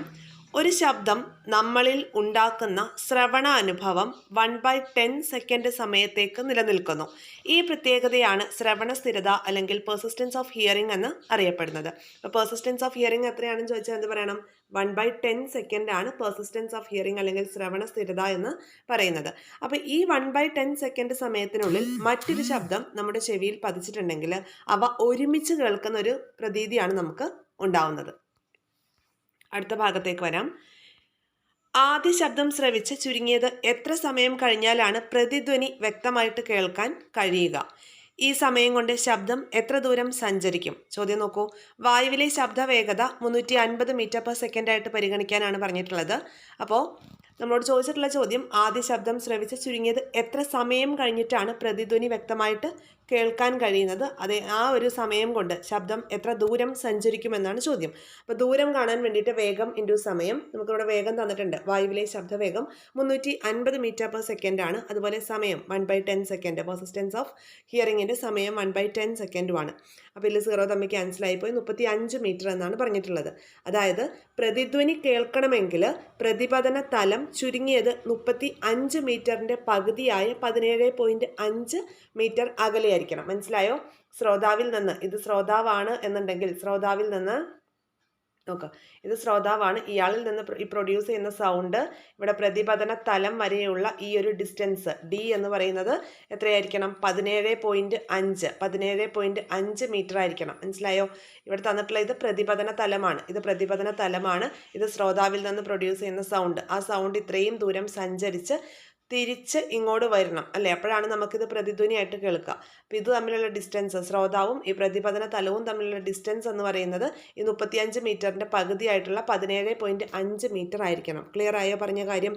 പ്രതിധ്വനി കേൾക്കണമെങ്കിൽ പ്രതിപതന തലം ചുരുങ്ങിയത് 35 മീറ്ററിൻ്റെ പകുതിയായിട്ടുള്ള 17.5 മീറ്റർ അകലെ ആയിരിക്കണം. പ്രതിപതന തലത്തിൽ കൂടുതലാണെങ്കിൽ അതേ ശബ്ദം വീണ്ടും വേർതിരിച്ച് കേൾക്കാൻ സാധിക്കും. ഓക്കെ, അടുത്ത ഭാഗത്തേക്ക് വരാം. ഒരു ചോദ്യമാണ് ഇനി. ഒരു കതിനവെടി പൊട്ടുന്നതിൻ്റെ പ്രതിധ്വനി 1 സെക്കൻഡിന് ശേഷം അത് പൊട്ടിച്ച ആൾ തന്നെ കേൾക്കുന്നു. പ്രതിധ്വനി കേൾക്കുന്ന ആളിൽ നിന്ന് പ്രതിപതന തലം എത്ര അകലെയായിരിക്കും? എന്താണ് പ്രതിപതന തലത്തിലേക്കുള്ള അകലം d ആണ്. ഓക്കെ, നമ്മളോട് ഈ പിക്ചർ പറഞ്ഞപ്പോൾ എന്താണ് ശ്രോതാവിൽ നിന്ന് പ്രതിപതന തലത്തിലേക്കുള്ള ദൂരത്തിനെ d എന്നാണ് നമ്മൾ ഇൻഡിക്കേറ്റ് ചെയ്തത് അല്ലേ. അപ്പോൾ അത് d ആണെങ്കിൽ പ്രതിപതന തലത്തിലേക്കും തിരിച്ചും ശബ്ദം സഞ്ചരിക്കുന്ന ആകെ ദൂരം 2d ആയിരിക്കും. ആണല്ലോ, പറഞ്ഞത് വ്യക്തമായല്ലോ അല്ലേ. നോക്കിക്കേ, ഇവിടെ പറഞ്ഞത് എന്താണ്? ഇതാ ഇവിടെ ശ്രോതാവിൽ നിന്ന് ഈ ഒരു പ്രതിപതന തലത്തിലേക്കുള്ള ദൂരമാണ് d എന്ന് കാണിക്കുന്നത്. ഓക്കെ, ആ d തിരിച്ചും ഇങ്ങോട്ടും ട്രാവൽ ചെയ്യണം അല്ലേ. അപ്പോഴാണ് ഈ വ്യക്തി കേൾക്കോളൂ. അതാണ് 2d വരും. അപ്പോൾ 2d എന്ന് നമുക്ക് കാണിക്കാം. അപ്പോൾ 2d മനസ്സിലായോ? 2d എന്താണെന്നുള്ളത് പ്രതിപതന തലത്തിലേക്കുള്ള അകലം d ആണ്. അത് ആ ഒരു പ്രതിപതന തലത്തിൽ തട്ടി തിരിച്ച് ആ ശബ്ദം സഞ്ചരിക്കുന്ന ദൂരം മറ്റൊരു d ആണ്. അങ്ങനെയാണ് ഇവിടെ 2d ആയത്. അപ്പോൾ ശബ്ദത്തിൻ്റെ വേഗം എന്ന് പറഞ്ഞാൽ ദൂരം ബൈ സമയമാണെന്ന് നമുക്കറിയാം. ശബ്ദത്തിൻ്റെ വേഗം എന്ന് പറയുന്നത് ദൂരം ബൈ സമയം. അപ്പോൾ v = 2d ആണ് ഇവിടുത്തെ ദൂരം എന്ന് പറയുന്നത്, 2d/t. അപ്പോൾ നോക്കിക്കേ, ഇവിടെ കാണേണ്ടത് d ആണല്ലോ, d ആണ്. അപ്പോൾ നമുക്ക് ഈ ഇക്വേഷൻ ഒന്ന് മാറ്റി എഴുതാം. എങ്ങനെ എഴുതാം? ഇത് നിങ്ങൾക്ക് അറിയുന്നതായിരിക്കുമല്ലോ. v = 2d/t എന്നാണ്. 2d/t നമുക്ക് കാണേണ്ടത് ഈ d ആണ്. അപ്പോൾ ഈ d നമുക്കിവിടെ നിർത്താം. നമുക്കിവിടെ നിർത്തിയിട്ട് vയുടെ അടുത്തോട്ട് ടൈമിനെ കൊണ്ടുവരാം. പിന്നെ അതുപോലെ 2d ആണല്ലോ, ആ ഡിയുടെ 2 ഇങ്ങോട്ട് കൊണ്ടുവരാം. നമുക്ക് d മാത്രം കണ്ടാൽ മതി അല്ലേ. അപ്പോൾ v × t/2 എന്ന് വന്നു. അപ്പോൾ v എത്രയാണ് ഇവിടെ? v എന്നത് ദൂരമാണല്ലോ, 350 ആണ്. 350 ആണ്. സമയം 1 സെക്കൻഡ് ആണ്. അപ്പോൾ 350 × 1/2 ആണ് നമ്മൾ ചെയ്യേണ്ടത്. അപ്പോൾ 175. പ്രതിപതന തലം 175 മീറ്റർ അകലത്തിലായിരിക്കുമെന്ന് നമ്മൾ കണ്ടെത്തി. ക്ലിയർ ആയ ചോദ്യത്തിൻ്റെ ഉത്തരം? ക്ലിയർ ആയല്ലോ. പ്രതിപതന തലം അകലം d ആണ്. അപ്പോൾ അത് പ്രതിപതന തലത്തിലേക്ക് തിരിച്ചുള്ളതായതുകൊണ്ട് നമ്മൾ 2d എന്നെടുത്തു. നമ്മൾ കാണേണ്ടത് എന്തായിരുന്നു? d ആണ് കാണേണ്ടത്. അപ്പോൾ v × t/2 എന്നുള്ള ഇക്വേഷനിലേക്ക് നമ്മൾ എത്തി. v എന്ന് നമുക്കത് തന്നിട്ടുണ്ട്. എന്താണ്? വായുവിലെ ശബ്ദ വേഗമാണ് 350 ഇൻറ്റു ടൈം എത്രയും തന്നിട്ടുണ്ട്. എത്രയാണ്? 1 സെക്കൻഡ് ആണ്. അപ്പോൾ 350 × 1/2 175 മീറ്റർ ആണ്. പ്രതിപതന തലം 175 മീറ്റർ അകലത്തിൽ ആയിരിക്കും. ഓക്കെ, ഇനി നമുക്ക് അടുത്തൊരു ചോദ്യം ഇവിടെ തന്നിട്ടുണ്ട്, അത് നോക്കാം കേട്ടോ. ആ ചോദ്യം നമുക്ക് ഇമ്പോർട്ടൻ്റ് ആണ്. ജലത്തിനുള്ളിൽ വെച്ച് പ്രതിധ്വനി കേൾക്കണമെങ്കിൽ സ്രോതസ്സും പ്രതിപതന തലവും തമ്മിൽ ചുരുങ്ങിയത് എത്ര അകലമുണ്ടായിരിക്കണം എന്നാണ്. ജലത്തിനുള്ളിൽ വെച്ച് പ്രതിധ്വനി കേൾക്കണമെങ്കിൽ സ്രോതസ്സും അതുപോലെ പ്രതിപതന തലവും തമ്മിൽ ചുരുങ്ങിയത് എത്ര അകലം ഉണ്ടായിരിക്കണം. ഇതൊരു ഇമ്പോർട്ടൻ്റ് ആയിട്ടുള്ള ചോദ്യമാണ്, നമ്മൾ നോട്ട് ചെയ്ത് വയ്ക്കണം. ഇതെങ്ങനെ കണ്ടുപിടിക്കും? നമുക്കിവിടെ തന്നിട്ടുണ്ട് വേഗം എത്രയാണെന്ന് തന്നിട്ടുണ്ട്. v = എത്രയാണ്? v 1480 മീറ്റർ/സെക്കൻഡ് ആണ്. 1480 മീറ്റർ/സെക്കൻഡ് ആണ്. ടൈം എന്ന് പറയുന്നത് പെർസിസ്റ്റൻസ് ഓഫ് ഹിയറിങ്ങിൻ്റെ ടൈമാണ് 1/10 സെക്കൻഡ് ആണ്. 1/10 സെക്കൻഡ്.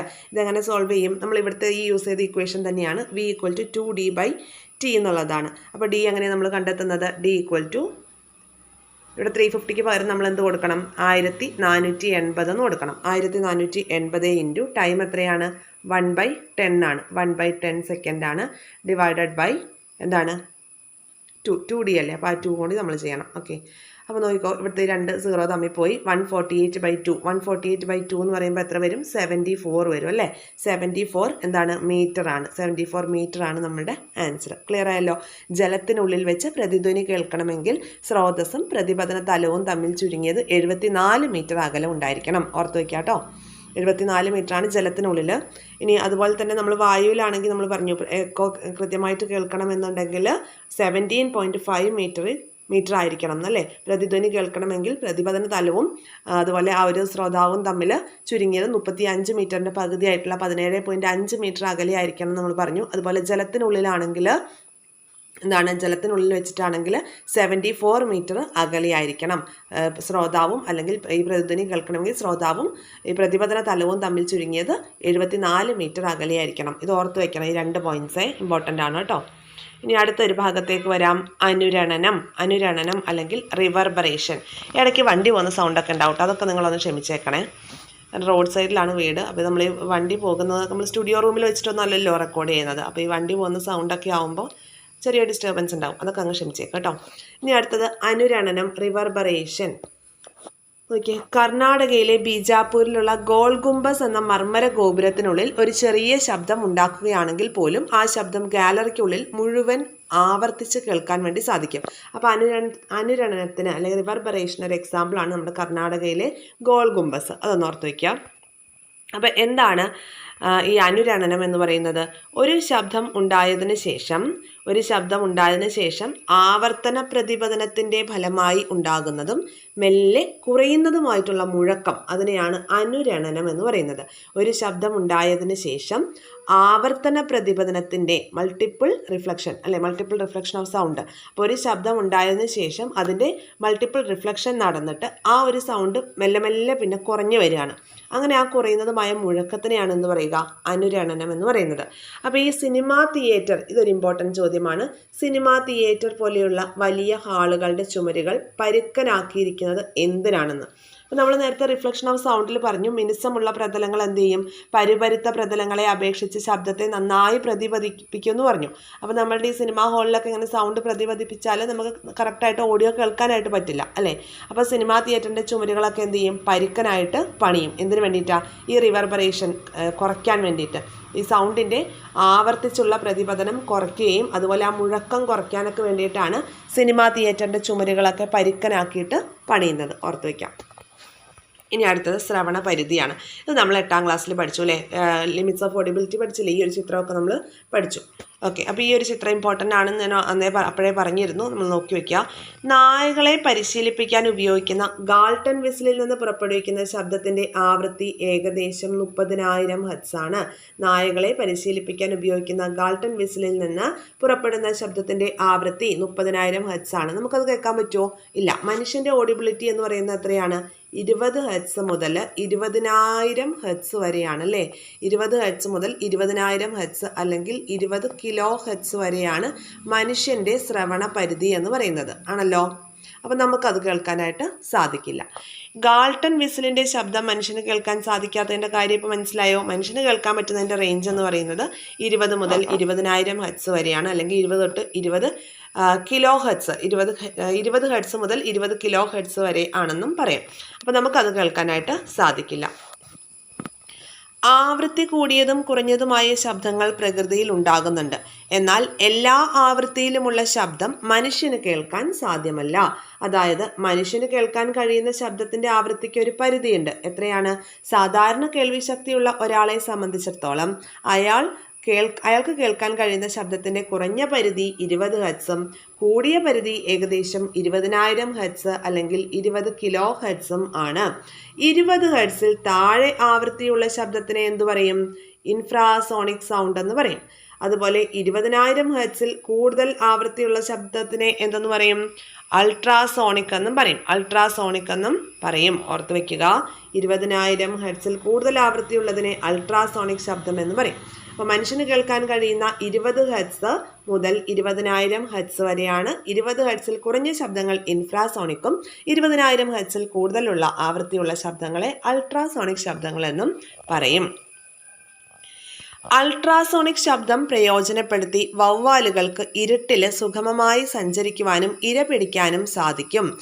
അത് എക്കോലൊക്കേഷനാണ് അല്ലെ? എക്കോലൊക്കേഷൻ. അൾട്രാസോണിക് തരംഗങ്ങൾ ധാരാളം സന്ദർഭങ്ങളിൽ ഉപയോഗപ്പെടുത്തുന്നുണ്ട്. അതൊക്കെ എവിടൊക്കെയാണെന്ന് നമുക്ക് നോക്കാം. വൈദ്യശാസ്ത്ര രംഗത്ത് രോഗനിർണയത്തിനും ചികിത്സയ്ക്കും ഒക്കെ അൾട്രാവയലറ്റ് തരംഗങ്ങൾ ഉപയോഗപ്പെടുത്തുന്നുണ്ട്. വൃക്കയിലെ ചെറിയ കല്ലുകൾ പൊടിച്ചു കളയാൻ വേണ്ടിയിട്ട്, പിന്നെ ഫിസിയോതെറാപ്പിക്ക് വേണ്ടിയിട്ട് വൃക്ക, കരൾ, പിത്തസഞ്ചി, ഗർഭപാത്രം തുടങ്ങിയ ആന്തരിക അവയവങ്ങളുടെ പ്രതിബിംബം രൂപപ്പെടുത്താൻ വേണ്ടിയിട്ടൊക്കെ അൾട്രാസോണിക് തരംഗങ്ങൾ പ്രയോജനപ്പെടുത്തുന്നുണ്ട്. ശരീരകലകളിലൂടെ സഞ്ചരിക്കുന്ന അൾട്രാസോണിക് തരംഗങ്ങൾ ശരീരകലകളിലെ സാന്ദ്രതാ വ്യതിയാനമുള്ള ഭാഗത്ത് തട്ടി പ്രതിപദിക്കുന്നു. ഈ തരംഗങ്ങളെ വൈദ്യുത സിഗ്നലുകളാക്കി മാറ്റി അവയവത്തിൻ്റെ ചിത്രം രൂപപ്പെടുത്തുന്നു. ഈ സാങ്കേതിക വിദ്യയാണ് അൾട്രാസോണോഗ്രഫി. ഓക്കെ, ശരീരകലകളിലൂടെ സഞ്ചരിക്കുന്ന അൾട്രാസോണിക് തരംഗങ്ങൾ ശരീരകലകളിലെ സാന്ദ്രതാ വ്യതിയാനമുള്ള ഭാഗങ്ങളിൽ തട്ടി പ്രതിപദിക്കുകയും ഈ തരംഗങ്ങളെ വൈദ്യുത സിഗ്നലുകളാക്കി മാറ്റി അവയവത്തിൻ്റെ ചിത്രം രൂപപ്പെടുത്തുകയും ചെയ്യുന്നു. ഈ സാങ്കേതിക വിദ്യയാണ് എന്ന് പറയുന്നത് അൾട്രാസോണോഗ്രഫി എന്ന് പറയുന്നത്. ഇനി മറ്റൊരു യൂസ് എന്താണ്? സർപ്പിൾ ആകൃതിയിലുള്ള, എന്താ സർപ്പിൾ ആകൃതി എന്ന് പറയുന്നത്? ഇവിടെ ഒരു ഇമേജ് കണ്ടോ? അതാ ഈ ഇമേജ് ഇങ്ങനെ ഇതാണ് സർപ്പിൾ ആകൃതി എന്ന് പറയുന്നത്. അപ്പോൾ ഈ സർപ്പിൾ ആകൃതിയിലുള്ള കുഴലുകൾ, നിശ്ചിത ആകൃതി ഇല്ലാത്ത യന്ത്രഭാഗങ്ങൾ, ഇലക്ട്രോണിക് ഘടകങ്ങൾ തുടങ്ങിയവ വൃത്തിയാക്കുന്നതിനൊക്കെ നമുക്ക് അൾട്രാ സൗണ്ട് ഉപയോഗിക്കാം. അൾട്രാസൗണ്ട് ശബ്ദങ്ങളൊക്കെ ഉപയോഗിക്കുന്നുണ്ട്. പിന്നെ സൊണാർ നമ്മൾ പറഞ്ഞു അല്ലേ, sound navigation and ranging 8th സ്റ്റാൻഡേർഡിൽ നമ്മൾ പഠിച്ചതല്ലേ. അപ്പോൾ സൊണാർ എന്ന ഉപകരണം ഉപയോഗിച്ച് ജലത്തിനടിയിലുള്ള വസ്തുക്കളിലേക്കുള്ള അകലം കണ്ടെത്താൻ വേണ്ടിയിട്ടൊക്കെ നമുക്ക് ഈ അൾട്രാസൗണ്ട് ഉപയോഗിക്കുന്നുണ്ട്. ക്ലിയർ ആയല്ലോ? ഇനി ഇവിടെ ഒരു ഇമേജ് കണ്ടോ? ഈ ഇമേജ് 20 ഹെർട്സ് മുതൽ 20,000 ഹെർട്സ് വരെയാണ് മനുഷ്യൻ്റെ ശ്രവണ പരിധി ആണല്ലോ. ഇനി അപ്പോൾ മനുഷ്യന് കേൾക്കാൻ കഴിയുന്ന ഒട്ടുമിക്ക ശബ്ദങ്ങളും നായകൾക്ക് കേൾക്കാൻ കഴിയും. എന്നാൽ മനുഷ്യന് കേൾക്കാൻ കഴിയാത്ത 20,000 ഹെർട്സിൽ എബവ് ഉള്ള സൗണ്ടുകളും നായകൾക്ക് കേൾക്കാൻ കഴിയും. അതുകൊണ്ടാണ് നായകളെ വിളിക്കാൻ വേണ്ടിയിട്ട് 30,000 ഹെർട്സ് ആവൃത്തിയുള്ള ഗാൾട്ടൺ വിസിൽ യൂസ് ചെയ്യുന്നത്. പിന്നെ ഭൂകമ്പ തരംഗങ്ങൾ, അഗ്നിപർവ്വത സ്ഫോടനങ്ങൾ, ആ സൗണ്ടുകളൊന്നും നമുക്ക് കേൾക്കാനായിട്ട് കഴിയില്ല. 20 ഹെർട്സിൽ ബിലോ ആയിട്ടുള്ള സൗണ്ടാണ്, ഇൻഫ്രാസോണിക് സൗണ്ടുകളാണ്.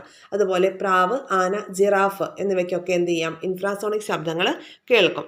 പിന്നെ അതുപോലെ പൂച്ച, നായ, എലി, വവ്വാൽ, നിശാശലഭങ്ങൾ എന്നിവയ്ക്കൊക്കെ 20,000 ഹെർട്സിൽ എബവ് ഉള്ള സൗണ്ടുകൾ കേൾക്കാനായിട്ട് സാധിക്കും. ഓർത്ത് വെക്കാം കേട്ടോ.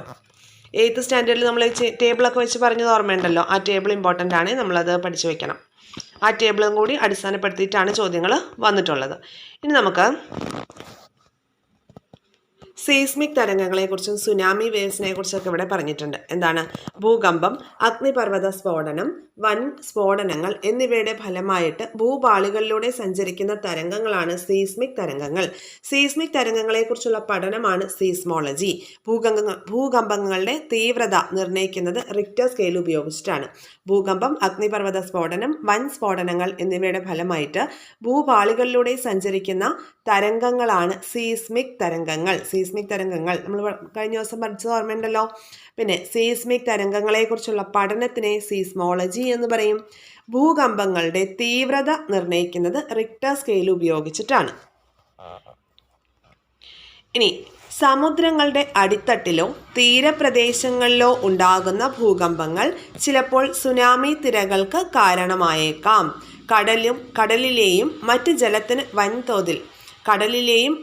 ജലത്തിന് വൻതോതിൽ സ്ഥാനചലനം സംഭവിക്കുമ്പോൾ ഉടലെടുക്കുന്ന ഭീമാകാരമായ തിരകളെയാണ് സുനാമി എന്ന് വിളിക്കുന്നത്. സുനാമി. ഓക്കെ.